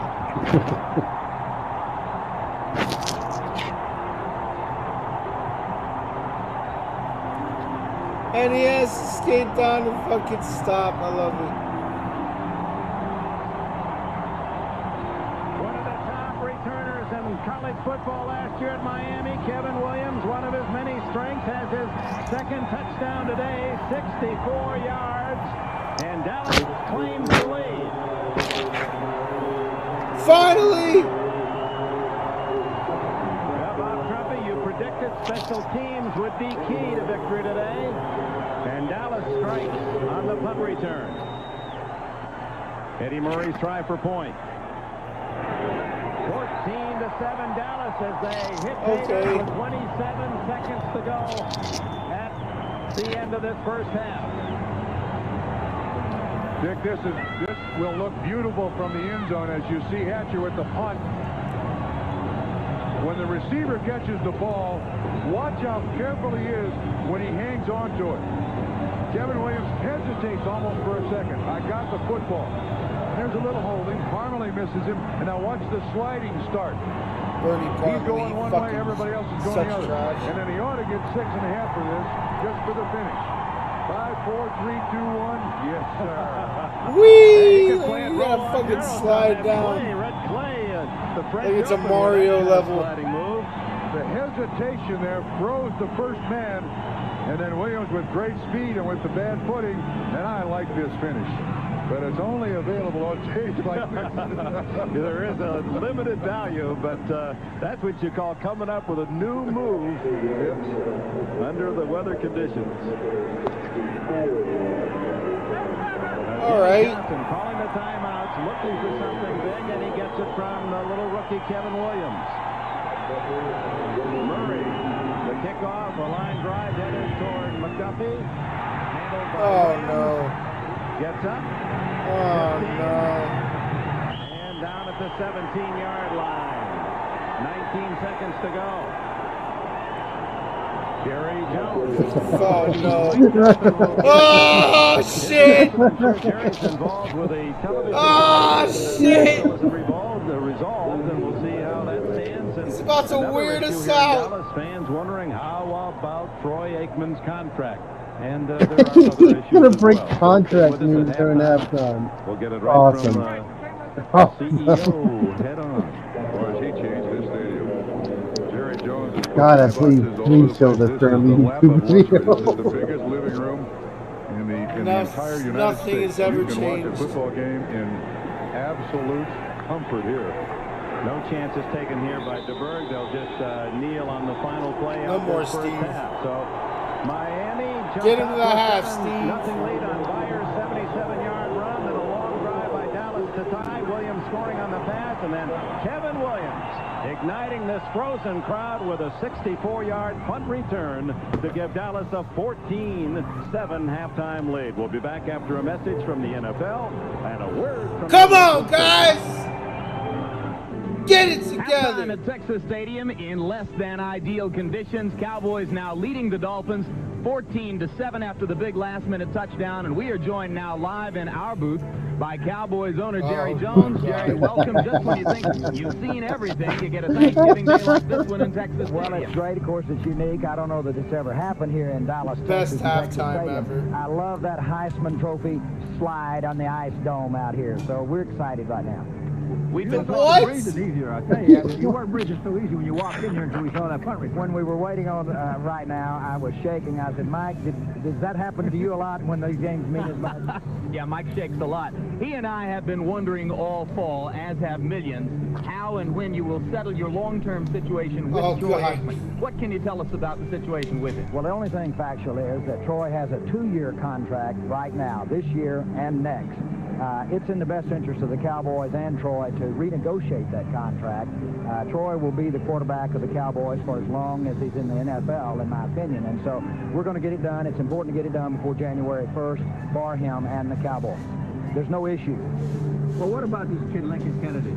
Well, first of all, big 44 weighs... Lincoln Coleman, guys, not Lincoln Kennedy. Yes. First of all, he weighs 250 pounds, came in with about 4 days left in training camp, really does have unique skills for a 250-pounder. And I sat down with Mike. Mike gave me so much grief about not having Emmitt Smith on this team. And I said, Mike, do you realize he makes about 2% of what Emmitt makes? And look at him run that ball. I love it. That's your favorite player now because you only have to pay him $100,000. I love it. Well, Mike, you always knew it was but a short step from arena football to the NFL, right? Well, Mike, you told me, and of course, we're not taking anything away from the great skills of Emmitt Smith, but you said we both know that it can be close, but when the players and the fans know it, that's real, as far as Emmitt and Coleman. Dick Enberg speculated toward the end of the first half as to what might be the situation between NFL owners and television networks on a future contract. Well, of course, nothing is more important to the NFL than successful negotiations with the networks, and we know how important it is to keep the tradition of NBC, CBS, their own track. I'm excited. Our game is so exciting, brings so much as programming, and we're all so proud to be a part of it. It's going to go good, we think. We know about NBC. Who are the other guys? Oh, never mind. I don't know if you got a chance to see it with us, but during the pregame show, a commercial aired for an athletic shoe company featuring Jerry and his team. Let's briefly take a look at the conclusion. Where are you headed? Super Bowl. Get in. All right. Get the fuck out of Nice here. jacket. Thanks. Oh, my God. Nice shoes. Oh, God. What's the matter? Poking a little fun at the boss, huh? I'm still puffed up. I wanted Jimmy's part. Maybe next time. All right. Super Bowl, you get it. You think so? Well, one more. I'll stand out there on that dusty road all day long for a Super Bowl. You helped make it happen Oh, for him, my okay, God. Mike? When we return, we will hear Jerry, from the always stop. humorous Art Donovan, a member of the first NFL team to have played in Dallas. Back in 1952, they played on Thanksgiving Day against the Dallas Texans. Not the Dallas Texans who later became the Kansas City Chiefs. No, this was the team that lasted one season, later became the Baltimore Colts. They won only one game. But they did have one fascinating character on the team, Art Donovan. It was just one big party after another. The team folded. Look at this and we went, fucking our guy. Headquarters is in Hershey, Pennsylvania, and if you're ever in He Hershey, looks like he eats his Pennsylvania, steaks in raw, November, bro. There's nothing to do but to eat Goes short out in there and fucking daytime kills the and goddamn drink a thing. few beers at night, and it was unbelievable. We used to practice volleyball, hitting the football over the goalpost. And that was it. We practiced for half an hour. The coach would call us up and say, okay, men, we're looking too good. We're just liable to beat the Bears. Everybody in. And that was it. The morning, the afternoon of the game, we played the Bears in Akron. You're talking about with the Dallas Texans. Our head coach, Jimmy Fallon, he says, I'm going to dispense with the customary introductions, and we're going to go out in the stands and meet them individually. So we got out on the field, about 8 or 9 guys jumped the fence and went up and shaking hands with the people. There were only 4,000.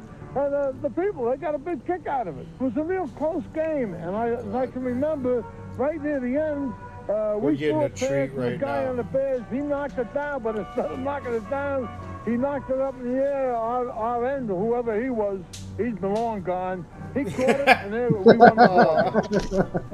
Oh, I love this. I have to say that would be the most memorable thing in the National Football League history, because how we beat it is beyond me. And I An heard that Alzheimer's afterwards when the retelling Bears of a got fucking tackled by 1912 planes football to go back game. to Chicago. They had their Thanksgiving Day dinners given to them on a plane, and Hollis went down the aisle on a plane kicking the dinners out of their laps. It must have been beautiful going back to Chicago.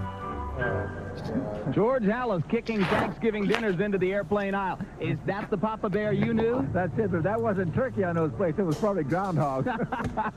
Or crow. Let's get team reports now as the Cowboys lead 14-7, starting with O.J. and the Dolphins. Juice. Well, talk to the Dolphins as they came out of the locker room. They said the big word is to tackle. And when the Cowboys... to make better tackles. That's my family. Shit. All is hurt. I don't think he'll be playing in the second half. With the kids! What's happening with the Cowboys? Well, Jimmy Johnson came off the field. I talked to him, and he said he was going to talk all throughout the halftime to his players about not giving up the big play. He said when Keith Byers had the long run for a touchdown in the first half, they're in a defense they seldom ever use, and they wouldn't use that the rest of the game. Let's go back up to Jim and Mike. All right, thanks very much, Juice and Will. That'll wrap things up on the halftime report. It's time for Mike and me to send it back to Dick Enberg and Bob Trumpy for the second half. Enjoy it, and happy Thanksgiving again. Simpson with the kids. Oh, shit, dude. What a fucking roller And coaster. both teams back on the field. Kevin Williams, one of the smallest men on the field, this icy stadium in Irving, Texas, with 2 touchdowns and a startling 64-yard touchdown on the punt return at the end of the half. And don't I remember early in the season, he had trouble hanging on to punts, and Jimmy Johnson took him aside and said, son, here we don't drop punts. Well, the key to that punt return was he looked that ball into his hands, he made the first defender miss, and he remembered when Jimmy said, and that was the biggest play of the half. We don't drop punts here, sir. You couldn't write this. No one would believe it in Hollywood. This big guy, 250 pounds, played very little college football, and have wandered around here in his native Dallas and worked odd jobs, played a little semi-pro ball. Look at him rumble. He's the man who set up the drive that tied the game for Dallas and actually outrushed the star Emmett Smith the first day. Dallas kicks off. Miami No kickoffs in the air. McDuffie with some running room. 30 and still on his feet. And OJ! Not the murderer. In his days with the Penn State Nittany Lions all the way out to the 42-yard line, a 33-yard return. Scott Galbraith with the tackle as we look at the Coors Light halftime statistics. And almost 2-to-1 in possession time for Dallas. But look at the yardage, 179, 178, what you don't see, 64 yards on the punt return. I think if there's a shocking number there, it's just 3 turnovers, because one of those turnovers was Terry Kirby not even turning around and DeBerg hitting him in the back of the head. Bill Bates comes up with the interception. So that's a pretty clean half under these conditions. Mark Higgs gets the toss. And he's wrapped up at the 45-yard line. Typical Dolphins rusher. Stood him up. Well, other than the Byers 77-yard TD run, Miami has now 11 carries, 22 yards. And this one right at Haley, you see Richmond Webb on him. And when Higgs bounces back inside, Haley there to make the tackle. Dick, this game remains a field position game. Both coaches have to think about protecting the football, getting their defense as much yardage behind them as they possibly can in the second half. And plenty at stake. Each team atop their respective division in the NFL. DeBerg slipping as he sets up, then lines one. Airing it out, look at him go! Steve DeBerg with a dime! Catch, 39 yards. Dick, what a throw by Steve DeBerg. Outstanding throw. Ingram and Fryer had made huge off the couch. Play action fake to Higgs, but Steve DeBerg over the outstretched hands of 28 Woods, and Ingram grabs it. You see coverage running with him. Double, triple, don't matter. What the conditions are. Ingram with 2 catches today, 85 yards now. He's had 2 big catches. Higgs. Wrapped up by Tony Casillas and Ken Norton. Higgs is an interesting story, too. He was here in Dallas, roomed with Michael Irvin when they both came in as rookies. Said that he was the backup to Herschel Walker when Herschel Walker was here. And he said Herschel never left the field. Would not leave the field no matter what happened. 90s and he goes to Philadelphia. Herschel shows up there. He goes to Miami. And now he's carrying the big load. Rushing 600 yards on the season as the top rusher for the Dolphins. The ball inside the 15. DeBerg throws it away. Byers what the fuck was that, Steve? Has not caught a pass yet, and Byers has a 97-game streak of catching at least 1 ball. Watch Keith Jackson again, a free release off the line of scrimmage. Well, Haley holds him up a little bit, but he opens up. Norton lets him go. Jackson says, oh man, come on, you don't get many opportunities. I'm 6'4", 235. You ought to be able to see me down here. Jackson to the right side. Outside of him is McDuffie with Ingram and Fryer to the left. Shotgun on 3rd and long.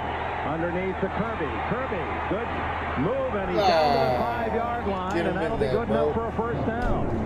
Jerry Kirby rattled on a tackle by James Washington. Well, this time he looks around at the quarterback. Dallas again with the 4-man front, 7 defensive backs, and Kirby runs a little circle route. There you see all the defensive backs. They're all over the place. Puts his head down, hangs onto the football. First and goal, Miami, it looks like to me, Dick. At the 5-yard line. Trailing 14-7. A very important drive for Don Shula's team to come out of that locker room and try to strike, get back into the game. They've run on 8 straight first downs, have the Dolphins. And they figure through here on first and goal. It's Byers. And they finally get him going sideways, and that's where his momentum ends after a 2-yard gain. Casillas was there first. Interesting formation there. They had Higgs blocking for Keaton Byers. 21 in front of 41. Very unusual. And Higgy, when he lines up behind Keith Byers, he's a short little guy. And Byers is so tall, he's got to kind of offset a little bit to see the line of scrimmage and also the snap when they're in the I formation. This time they're in what we used to call opposite. Ingram left and Pryor right. Pryor caught in the backfield. And charging through is Charles Haley. And Darren Smith to clean it up. Big loss back to the 10-yard line. Byers was very, very late off the ball. Haley gets on the outside. It's just so tough to run wide on this field. The good yardage is being made straight ahead. So now Byers comes out. Kirby comes back in, and the 7 defensive backs are in again now for the Dallas defense. Look for a Kirby reception. 3rd and goal.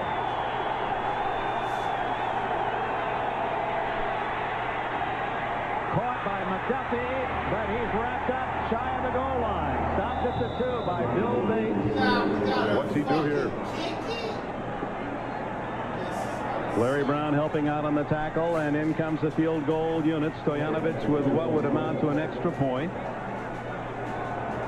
He missed a 44-yard attempt at the start of the game when he slipped badly and just kicked a little low-line drive. But he got some good luck here, Dick. It's going to be placed right on the 10-yard line, which has been cleared off. So a 20-yard field goal for Stoyanovich.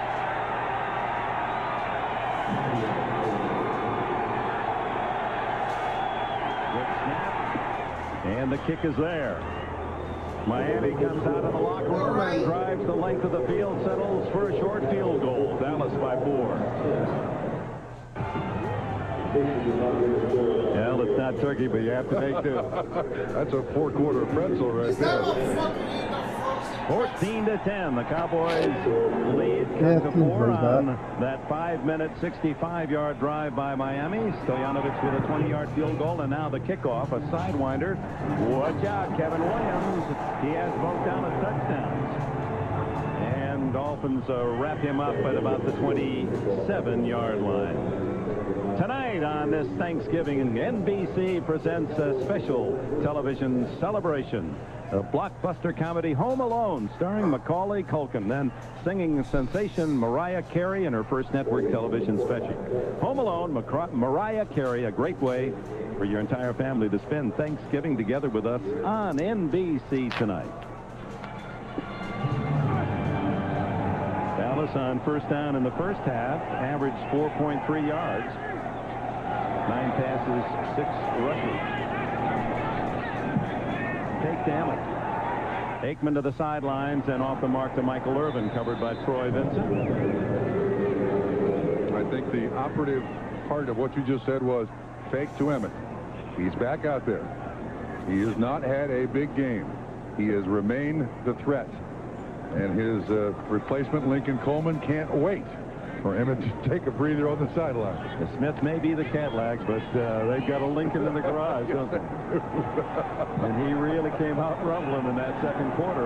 Ignited Dallas, down 7-0 at the time. Aikman down the middle. Incomplete. Open was Irvin. Ball was low, and a little tussle between Klingbeil and a man trying to block him, Kevin Cogan. Cogan from Washington is 6'7" and 319. He says what he's thankful for is being able to beat up somebody every Sunday and not go to jail for. That's all that lineman's mentality. Actually, that's more of a defensive lineman's mentality. But here's the matchup right here. Let's see what happens. You see Klingbeil comes on the game. And, whoa, Logan pushes him right into the quarterback. Aikman batted at the line of scrimmage and almost intercepted by Craig Vesey. Brian Cox got a hand on it, and Vesey, the former Steeler, almost picked up a free score. It was going to be a delay right across the line of scrimmage. It looked like it was going to be to, was it Emmitt Smith? I couldn't really pick up the number, but Brian Cox puts a hit on Troy Aikman. Troy appears to be all right, but it is first down. It was Cross putting on the pressure. Then it was batted at the line of scrimmage almost to VC, and so Jet punts for the third time. McDuffie at the 35 at the Miami end. No one's hit a spiral yet. That one a dying spiral, and McDuffie dives across the 40 to the 42-yard line. Veteran Bates there to cover, along with former Raider Elvis Patterson. 14-10 Cowpokes. We're back, and we showed you the Klingbeil-Gogan match that led to something even more important. Watch what happens when Klingbeil makes contact with the left leg. Aikman gets up grabbing his hamstring, so Bernie Kosar is warming up on the sideline. We don't know if there's a serious pull, but Aikman has his jacket on the Dallas sideline. From the 41-yard line, DeBerg off a fake. Throws incomplete. That should be interference. Larry Brown, yes, hit him too soon. Mark Ingram had his arms pinned before the ball arrived. You can see that sleet falling more heavily now. Yeah, it's not snow, it is sleet. And again, the throwing power of Steve DeBerg at 39+ years old cannot be stated too much here, as you see the interference call. He has done a wonderful job. That ball in this temperature is like a rock. He's got a big hand, a strong arm, and you'll watch the interference. Ingram keeps his feet underneath him. Now, before the ball is there, I think that's a very good call. 15 yards. Ball at the 44 of Dallas. 14-10 Cowboys. 9:24 left in the third quarter.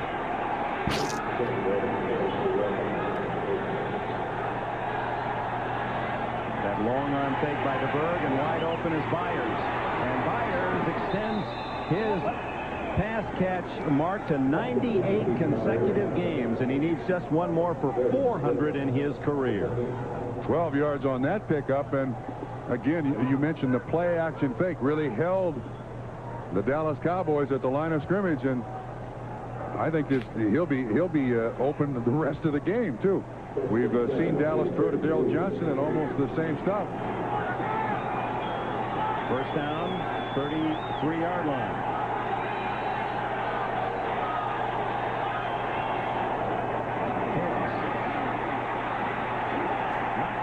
Feet on a solid tackle by Darren Woodson, the second-year safety from Arizona State. That last bounce that Higgs had to make, it should be coming right at you. That last bounce outside the one right here, that gave the defensive back the chance to get up there and cut his legs out from underneath him. The Miami's continue to try to run outside, had very little success inside except for the one run by Keith Byers. Woodson developing into a top secondary principal for Jimmy Johnson. Ball at the 30. DeBerg hit from behind. Incomplete is the call. No fumble. Although Richmond Webb trying to corral it back at the 45. Tony Tolbert from UTEP was the man who hit him from the blind side. Tolbert comes from the top of the screen. Good coverage downfield. Gets inside Heller, 73 of the Miami Dolphins, and is able to wrestle Steve DeBerg to the ground. And yeah, watch Tolbert on Heller. An inside rush. Big, powerful pass rushers this Dallas Cowboy football team has. And Lett was there to fly swat the pass attempt. DeBerg is 11 for 19. Third and long. It's to Byers, wide open again, and Byers is to the 20-yard line. First down, Miami. Larry Brown got him out of bounds. And Dick, the small things that make a team successful. Mark Ingram, he could have made a block, but he avoided making the block right at the end of this play because Ingram, if he makes this block, it would have been a block in the back. See him walk away? It keeps the play. It's a first down. And the 400th career catch for Byers. He and John L. Williams, the only NFL players who have caught 50 or more as running backs, 50 or more passes each of the last 5 years, and apparently going to do it again. Byers skating to the line of scrimmage, and 4 Cowboys denied. Veteran Jim Jeffcoat is one of them. Well, receiving has been the key today, hasn't it? 71 on one carry on the 82 yards rushing.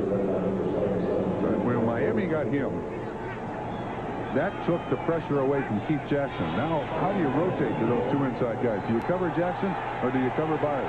He said he wanted to stay in Philadelphia, but the message went out when Reggie White wasn't signed, went on to Green Bay and said, well, maybe I got to look seriously at Miami.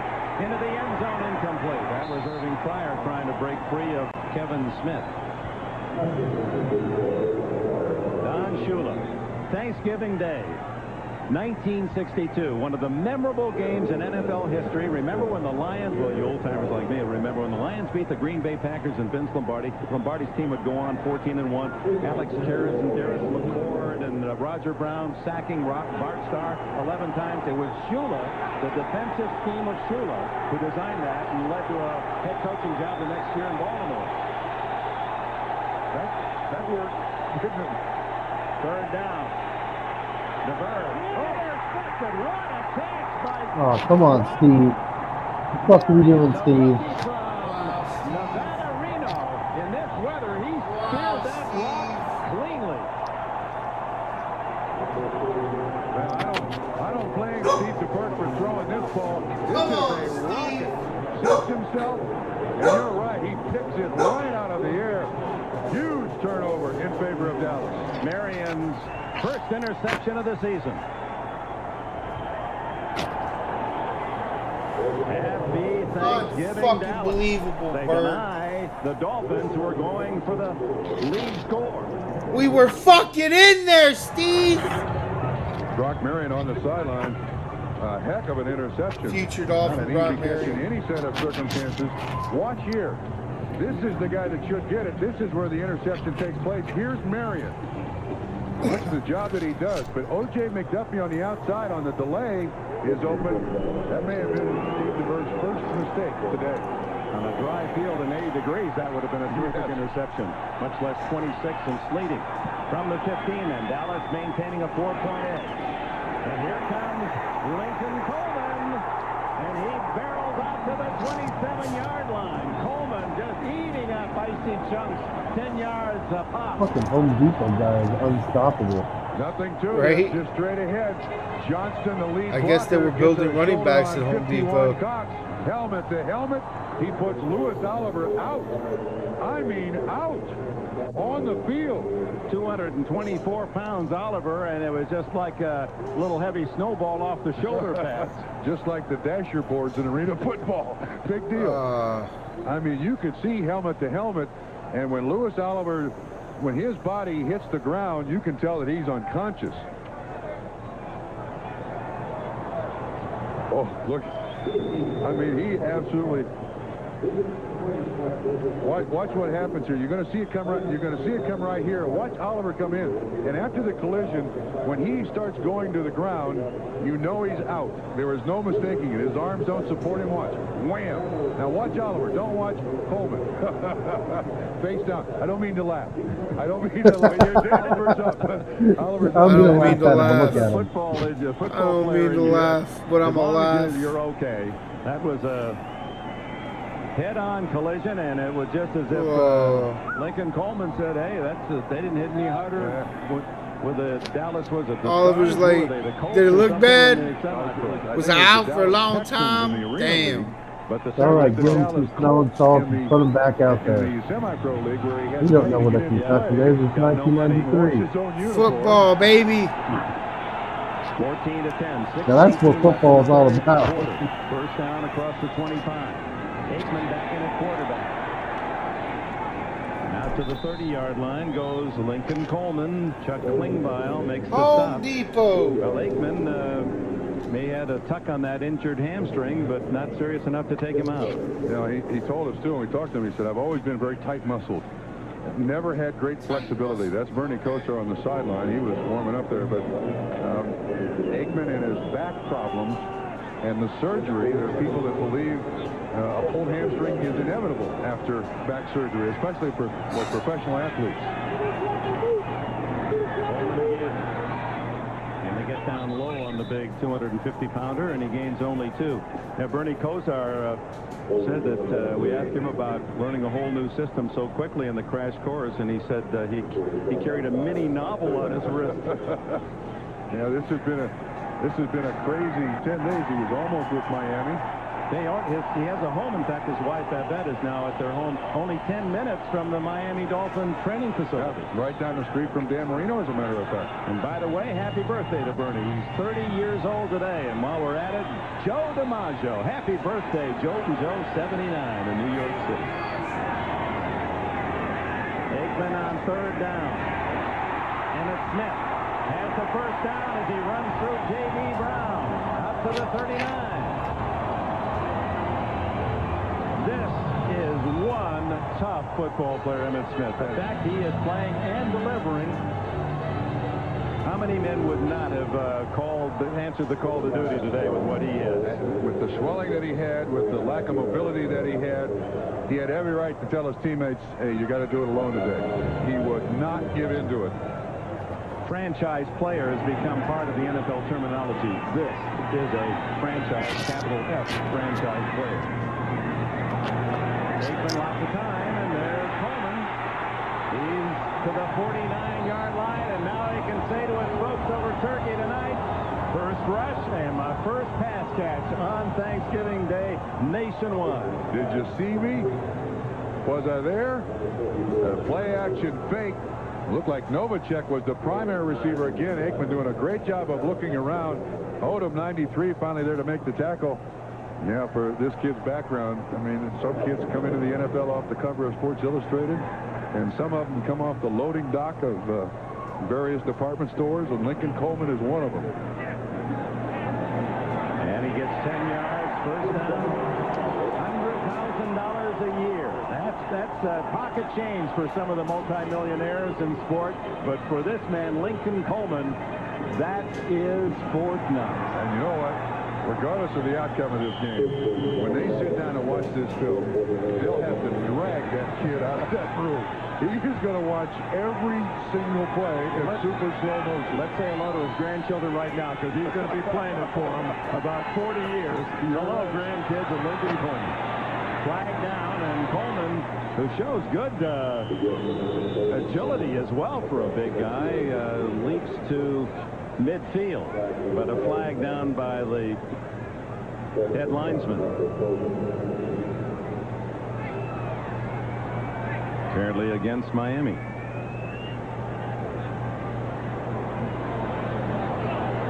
Offside by the defense, the right defensive end. 5-yard penalty, repeat first down. You know, we're kind of documenting Lincoln Coleman here. He's not the first guy to come out of nowhere to have an impact on the Dallas Cowboys on a Thanksgiving Day game. Don't I remember a kid named Clint Longley? Yeah, the quarterback who saved a big victory for Dallas in their heyday with Roger Staubach, and Longley took over and rallied the team. But he at least was someone out of a college program that although a free agent, as I recall, was some known factor. The kid didn't play much ball at all. Long one by Aikman. Broken up and flag down Alvin Harper, and that flag could go either way. Harper was pulling at J.B. Brown more than Brown trying to grab at Harper. And that's the way it's going to go, offensive interference. This ball was in the air a long time, so there was a lot of contact between Brown and Harper. You see Harper's arm, the right arm, pushing away a little bit, and the flag is thrown about right there when his arm pulls down on J.B. Brown, and it is against the Dallas Cowboys.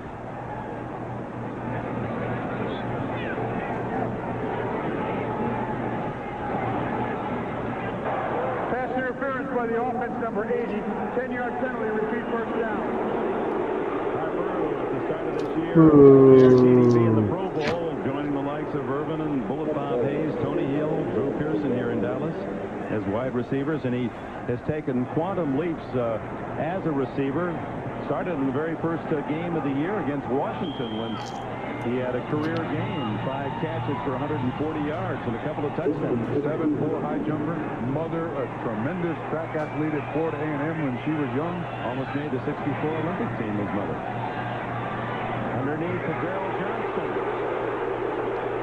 And this is good weather for a Moose. And he's into about the 44 of Miami, about 7 on the play. Odom and Cox with a tackle. And you know, the big factors today have been Keith Byers, Daryl Johnston, the big-footed, wide-footed, heavy-bodied athletes who can keep their feet, still run, and Lincoln Coleman, can't leave him out. And they've had big games today. Second down and 2, 13 yards on the play. Emmett Smith back in. Emmett Smith. Denied the 40, stopped at the 41.5, so it'll be third down and about 1.5 yards. Marco Coleman in on the tackle. Marco, one of many athletes, and it's nice to see the athletes in all sports answering the obligations to society, who's delivered turkeys to needy families back in his hometown of Dayton, Ohio, as well as down the Miami area.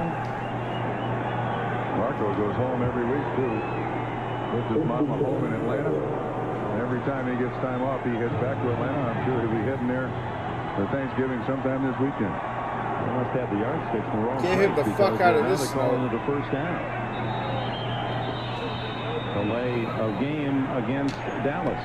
What happened there, Dick? I agree with you. The yardsticks were on the 40, and they got to the 41.5, and now it's first down at the 41. So perhaps the snow and sleet can adding to that confusion. I guess we can allow the officials that. That's the end of the yard marker. That's 10 yards. That was a very interesting mark. The elves are bigger this year, aren't they?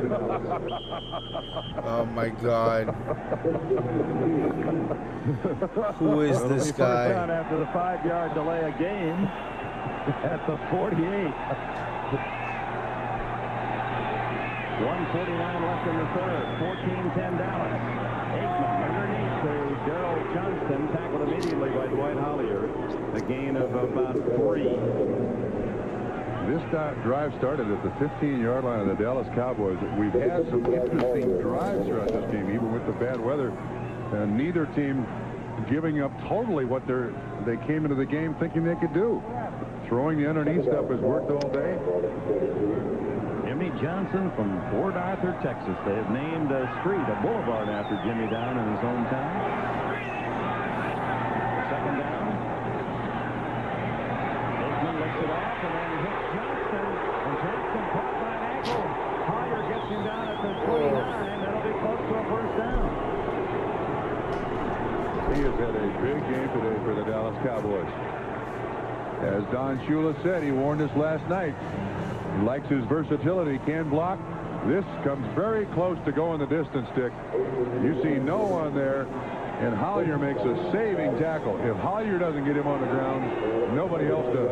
It is a first down inside the 30. DJ with 7 catches now.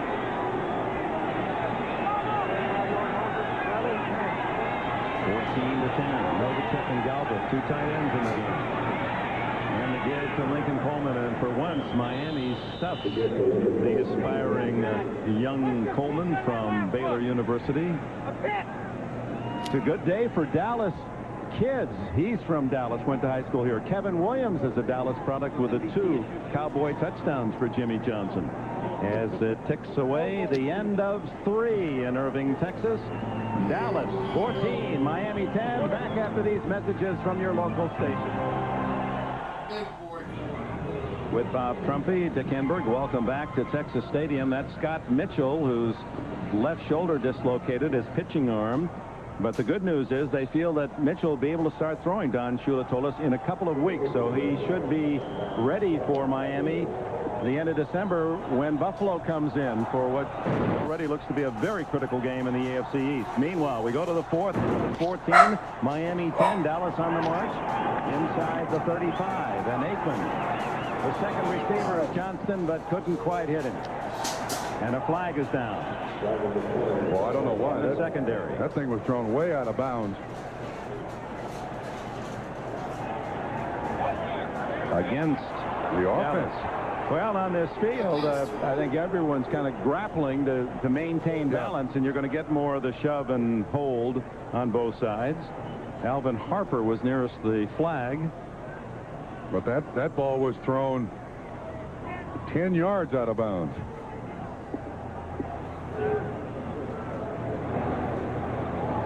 Pass interference by the offense, number 80. 10-yard penalty, repeat second down. See if we can pick it up. 80 on J.B. Brown, 37. These guys have been hand fighting all day long. Yeah, but you know, Alvin Harper really has an excuse. You know where he went to high school? Where? Frost-free Florida. That isn't fair for a kid from frost-free Florida to have to play in this environment. Oh, Mr. Enberg. 40-yard line, second down. Big yardage for Aikman. Down the middle, incomplete. Troy Vincent covering the skidding Alvin Harper. No, it's Michael Irvin. No flag. Jimmy Johnson certainly wanted one. The 50-year-old Johnson showing his spirit. You know, Johnson, we were figuring out, you know, it's frost-proof, is it? Not frost-free? Well, frost-proof then. We get the point, Bill. But John Francis, our producer, who knows more than all of us put together, is going to make us not stretch a story. Johnson, to stretch a story, is after Shula's record. All-time coaching win. He is. Aikman, third down, dumps it off underneath to Emmett. Having trouble with his footing, gets to the 34. That'll bring up fourth down, and they're well out of field goal range.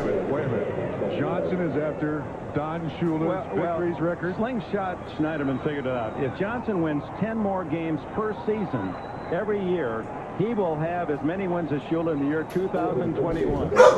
He'll be 78 years old, and according to Johnson, if he's still there, Steve DeBerg will be his quarterback. Hey! Steve will only be 67. Oh, well, then we'll be there to broadcast. And he'll still be it, right? slinging the If fucking Shula rock. doesn't win anymore, you know, Shula's going to be going 97 years old. for not only this year, but plenty more. 2021. Well, it's, you know, time to reflect on Thanksgiving, and it's time to look ahead. Yes, really. So Jet in a 14-10 game, 14 minutes to go.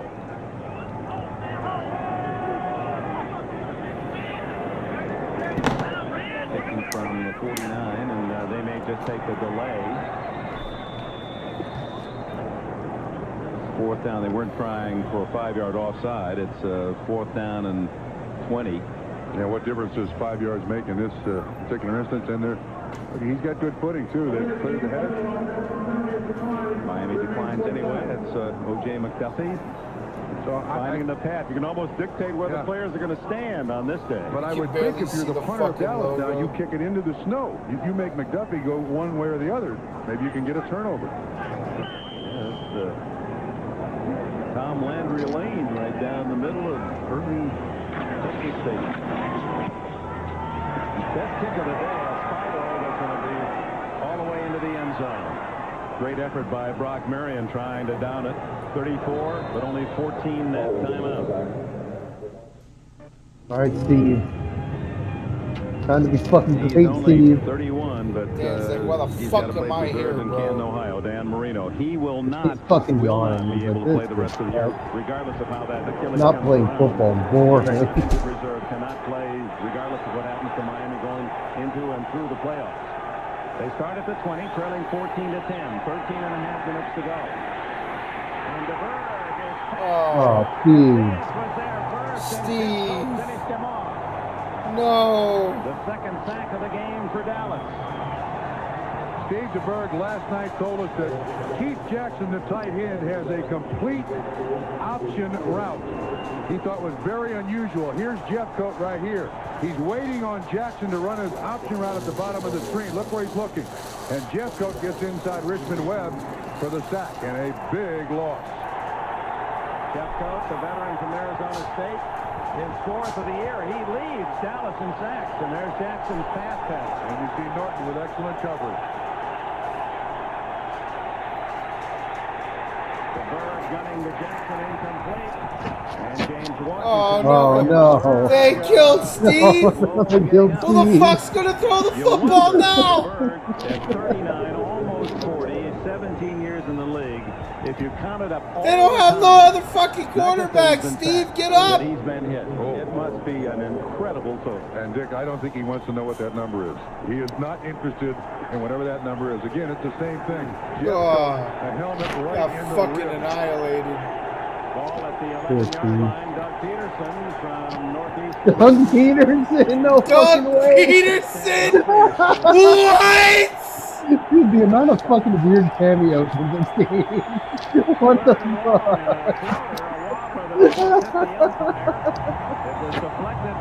Oh my God! I was 8 years old when I found out Doug Peterson was a Dolphin. Let me get this right. We get Bates, Pitt, Cox. We get a Jerry Jones halftime show.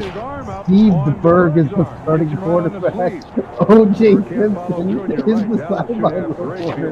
And Doug Peterson is now in the game. This is a full fucking game, dude. What the fuck? First half, the difference in the game. Oh, he's got room. He gets it at midfield. 45-40. Almost. There was only one man to beat, and that was the kicker. Oh my God. 48-yard kick, 16 on the return. Chris Singleton saved a touchdown. And you know who's the third quarterback on the Cowboys right now, right? 12:45 remaining in the Jason fourth Garrett. quarter. 14-10 Dallas, and with Kevin Wow. Williams' punt return to the 34-yard line. Jesus, it really is a who's who out here. Let's go down to OJ and get his opinion on everything. It's very difficult on Miami. Dead.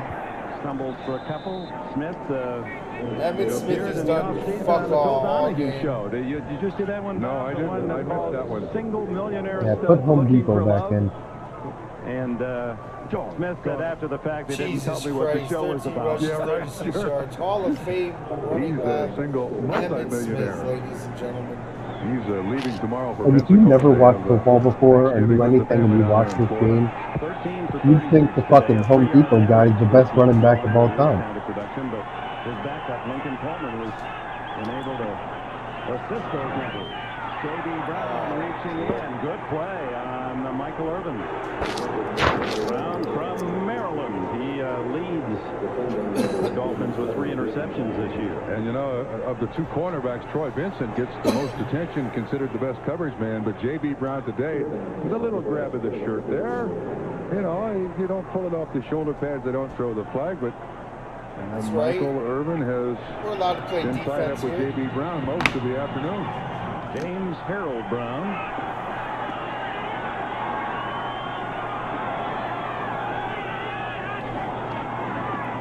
Third down and 7. Emmitt Smith. Brian Cox. Well, what a job by Brian Cox. You've got someone as elusive as you can try to tackle in this league, and Cox keeping his feet underneath himself, his jersey torn. Saved the first down. Yeah, you can see that he's shadowing Emmitt Smith too. Follows him right out here. Keeps his Look at that man fall right in his ass. All right, and Coleman. uses the sideline for assistance. J.B. Brown also gets him, and it's 4th down here. And are they going for it? Yeah, they're going for it. Again, playing the field position game, Dick. It's 4th and 5, a long 5.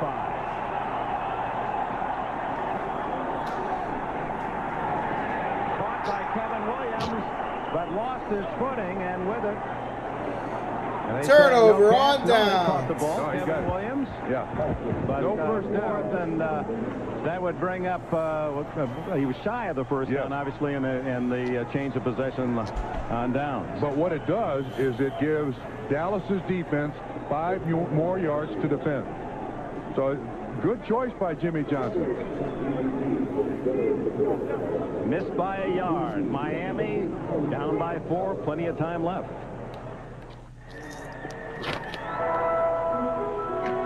Well, from our president, Dick Ebersol.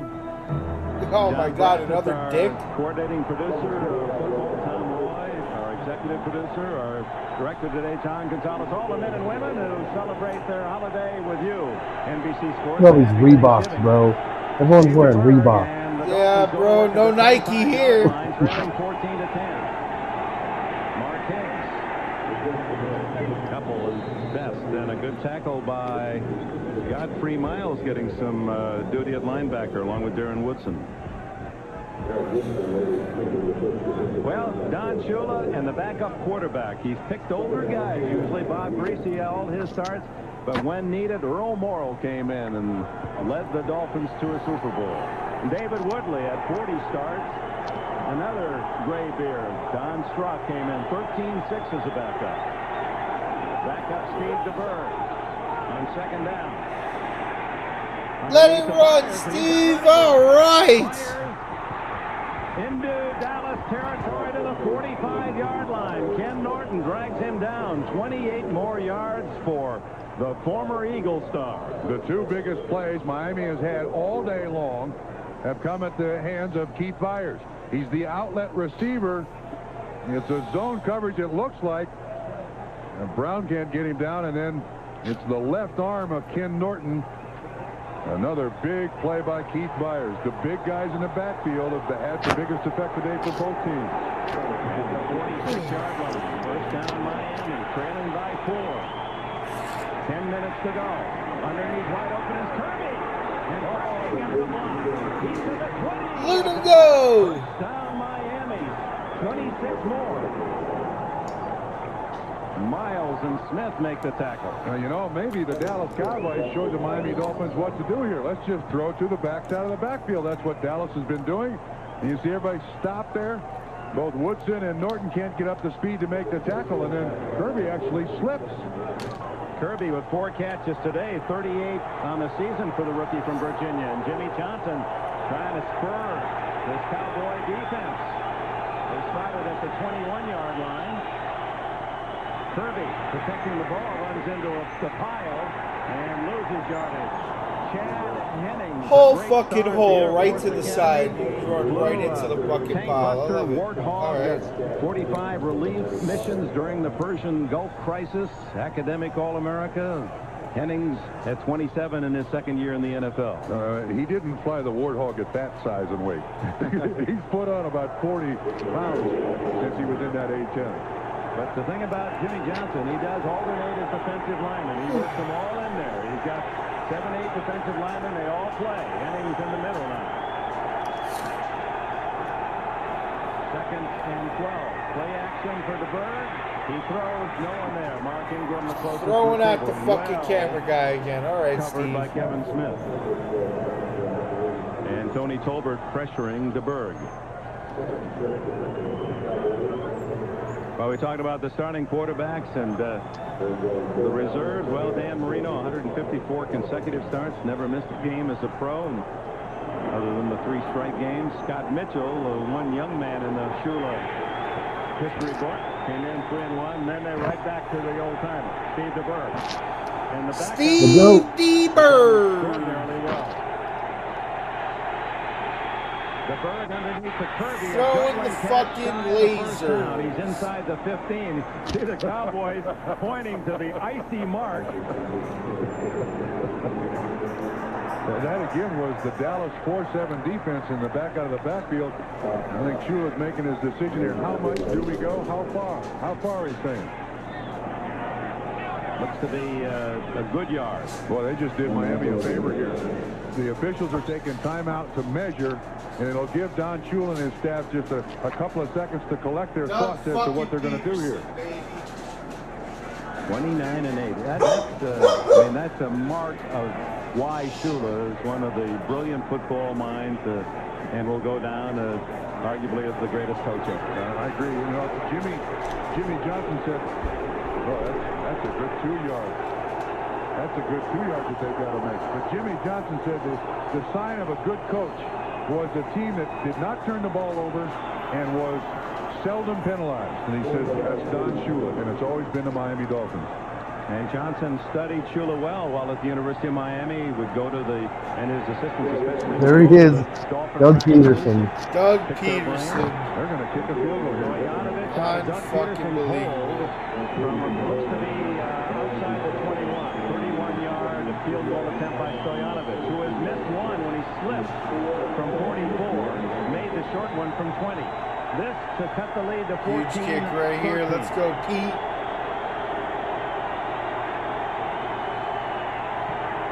And he's got it. Attaboy, Pete. 7:58 remains here in Irving, and the Miami deficit is down to 1. Into the eyes of Kevin Williams, a Dallas native, on this kickoff, and it's his punt return with seconds left in the first half. 64 yards for a touchdown. That is the difference in the game. Miami pulling to 14-13. Just under 8 minutes to go. Terrific kick by Stoyanovich that goes to Williams at the 7. 25. Let him fucking fly. Oh, no! No fumble. Recovered by Bernie Parma. This is like every play this game. There's almost a fumble. Seems to be running in a different But they were league down. on this icy It's like side. Tecmo This is Bowl the out end of there, the bro. half. He carefully embraced the punt, made a couple of quick moves, caught the Dolphins sliding one way while he caught the other. And 27 seconds left. Nice. That made it 14-7, and then That slide was the pretty fucking artistic cool. celebration, the slide. The thing on kicks is if you can keep going Unfortunately, north to south, goal line to goal this line. will not be the slide remembered from this game. The 38-yard line. Aikman. Tackled by Hollier after a yard gain. Dwight Hollier, who says his all-time favorite Buffalo Bills and O.J. Simpson. Yes. O.J. Simpson. Yes, sir. He's a great family man that we showed earlier. First game an outside linebacker replacing John Grimsley, was an inside linebacker. Replaced Offerdahl earlier in the year. Second down, about 8.5.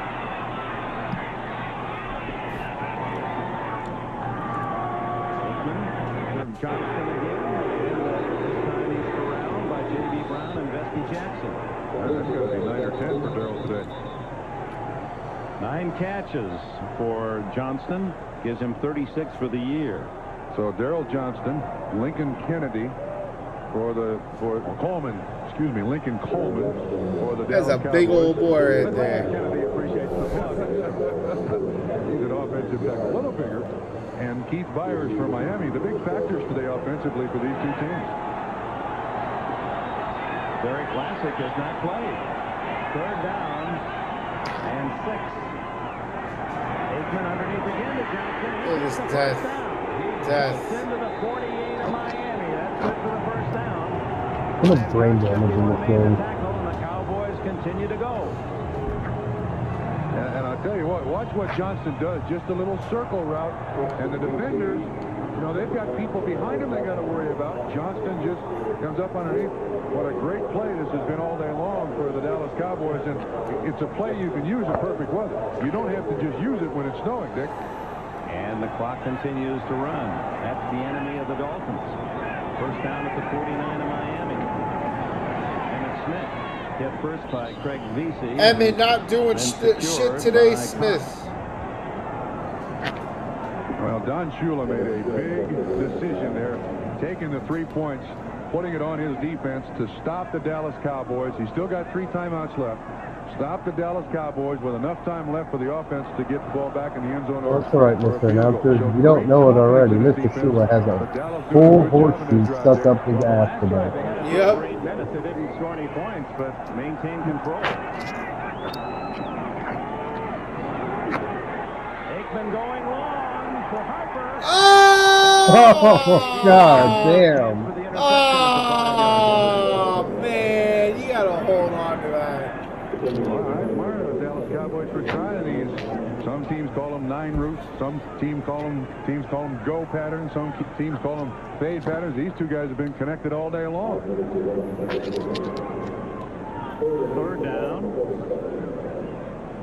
and 8. Troy Aikman in this winter storm in Dallas. 27 for 40. Goodness. 1 touchdown, 1 interception. 40 attempts. I think that's the second high of the year. He threw a few more against Buffalo in the long second game of the year. Big play. Third down. Goes Emmitt Smith, and he couldn't put on the brakes. That's where Jarvis Williams collided with him. And on a dry field, that's the kind of play where Emmitt Smith is able to break him sharply and get you more yards, but not on this field. And he comes up limping a little more than normal this time. And the gamble that Don Shula took has paid off to this point. They are going to get the ball back. John Jett to punt. McDuffie clearing a little path for himself down at about the 12-yard line. Yeah, let's get it together, Kyron.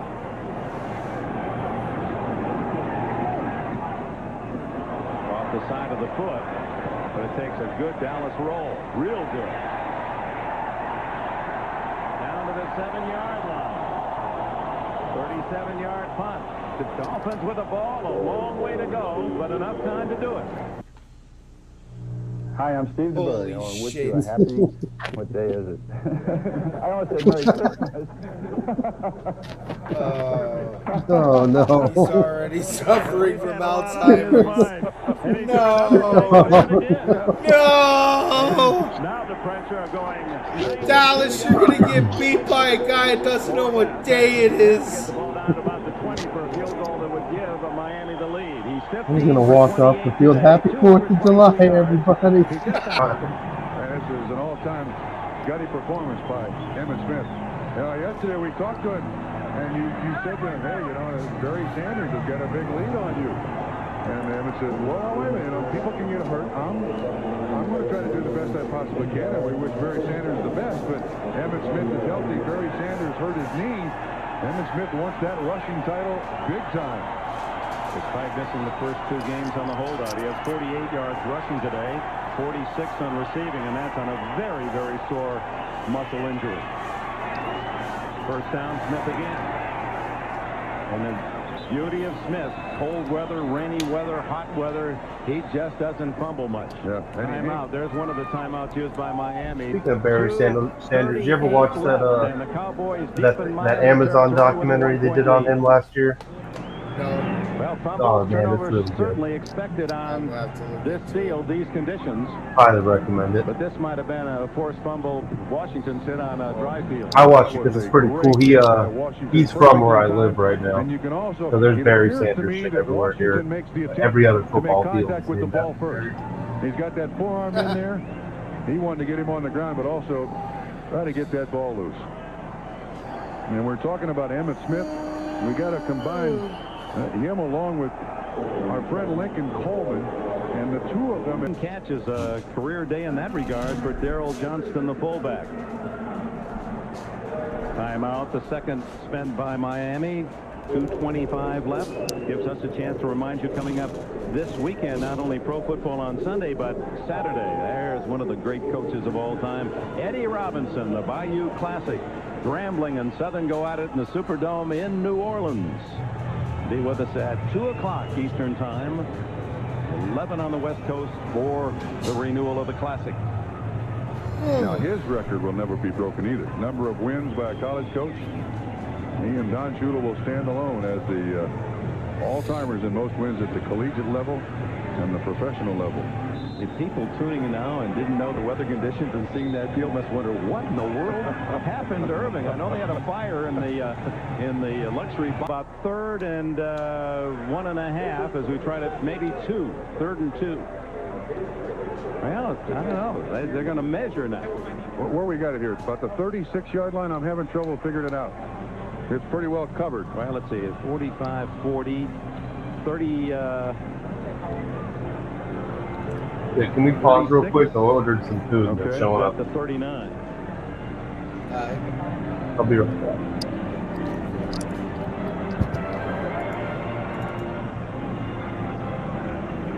Let's try from this end. 5, 10, 15. Do do do We gotta pause for the big finish.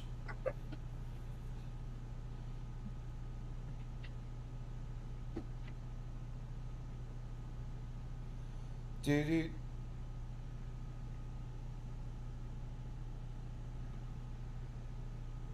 I can't wait for this finish. That measurement looks terrible. It's already not looking good.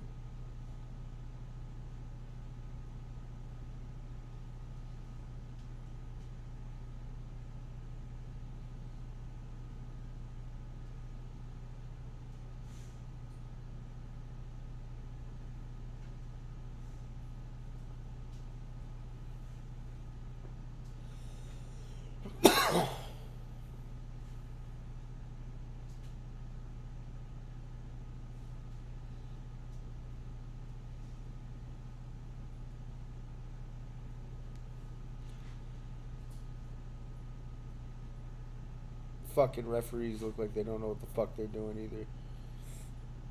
What line yard are we supposed to be on? Everything's fucking white.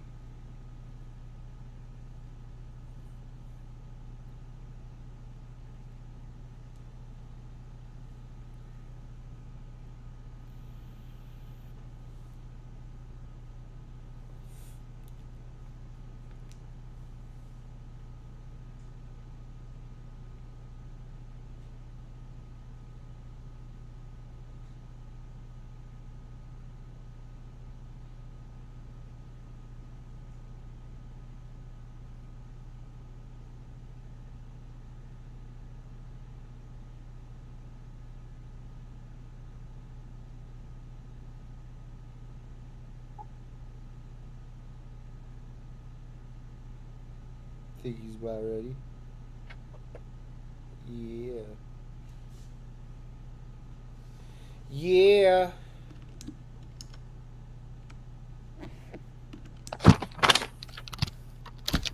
All right. 30, 35, about the 37-yard line, 38-yard line, I believe. And it's not enough for the first down, as you saw, and brings up third down. So that would be almost impossible. Stoyanovich, in good conditions, has kicked a 59 and a 58-yard field goal. But not on a field that offers no footing. I don't think Don Shula is going to get that guy that did this to him in New England a number of years ago come out and sweep away all the snow and give the kicker a chance to win the game. Now, no timeout, so Wilder, dazed. Jimmy Johnson leaving the field.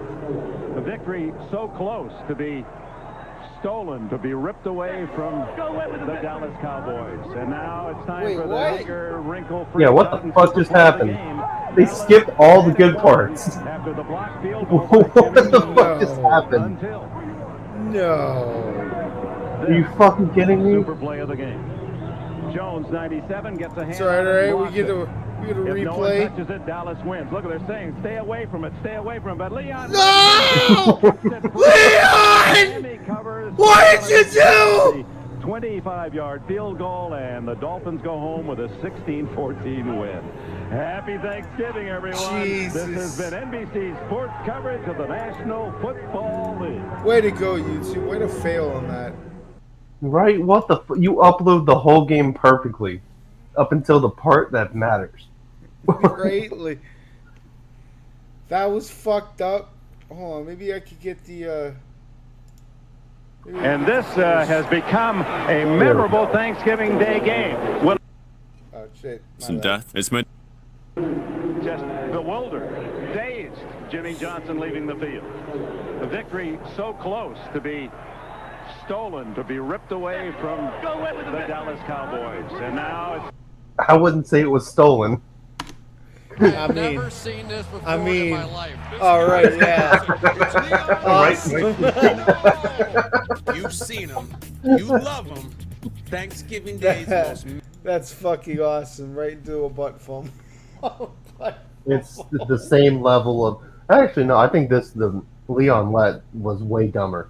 No, that was... Oh, man. And that was fresh off of, what was it, like 2 years before? No, it was the year before that. He had that blunder in the Super Bowl. Yeah. Leon Lett, he's a fucking treasure to football, man. He is. Thank you, Leon. Appreciate Leon it. and Steve DeBerg, baby. What a game. Yeah, dude. What a list of people. I just learned today that Doug Peterson was a fucking Dolphin. Never would have known. I wonder how long he was a Dolphin for. How long did we have Doug Peterson for? Who knows? Doug Peterson. Let's see here. For the 1 year. Oh no.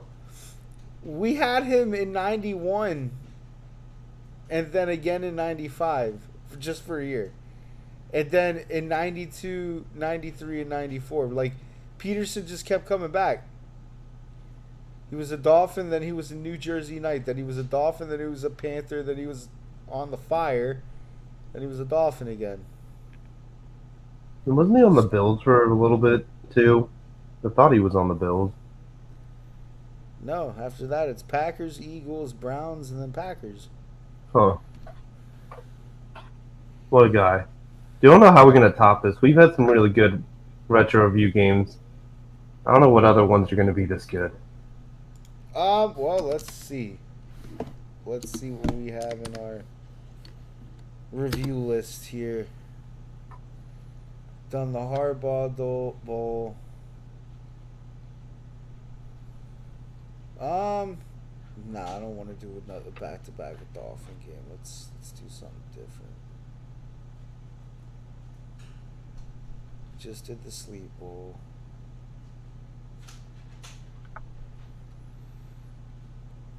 This game has a block punt that turns into a pick six. You want to do another Weather Bowl? Or do you want to do a high score? Well, what are our options? What are you thinking here? Okay, so we have 2018 Chiefs Rams. Oh, the fucking 50-50 game. Yep. We got Browns Bengals. That was 58-48.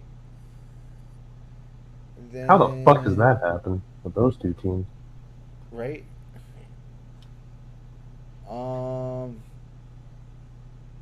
We've got the Tsunami Bowl, Ravens Patriots.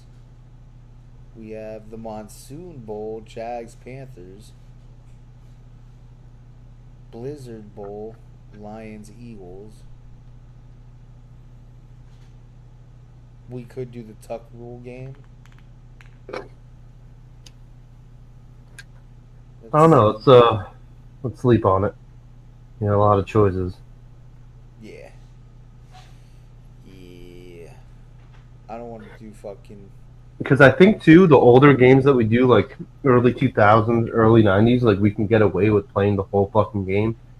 But I think we do a game from like 6 years ago, we're going to get copyrighted so quick.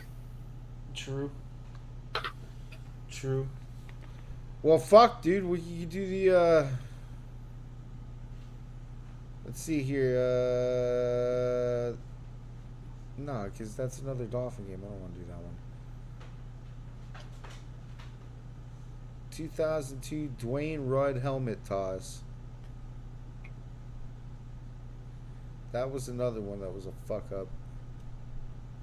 The butt fumble was long ago. No, the butt fumble wasn't that long ago. The Tuck Rule game was longer ago. But we could probably get away with playing that one. It's a pretty good game too. Yeah. That's got all the fucking elements of shit. Alright, we'll sleep on it, but that might be the one, the Tuck Rule game.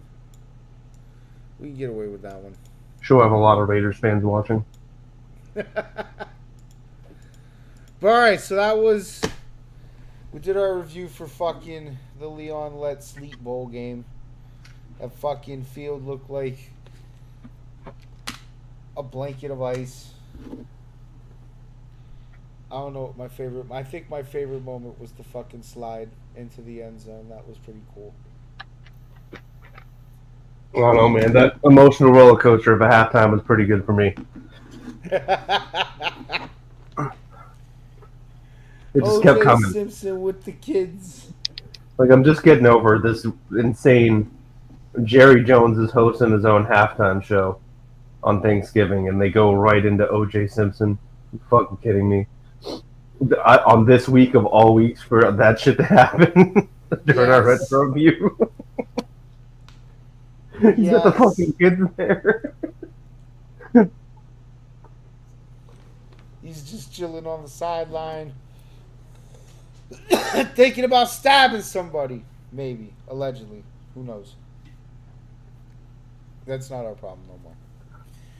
Alright, so next week we'll figure it out. Tuesday and then Sunday, as usual. We have a lot to review on fucking the wrestling world. Yeah, and we're going to have to figure this shit out because we got other sports are about to start happening. Yep, play-in tournament. Play-in tournament starts this week. NHL playoffs. There's only 3 games left in the NHL too. So the NHL and the NBA playoffs basically happen at the same time. That Max Holloway knockout.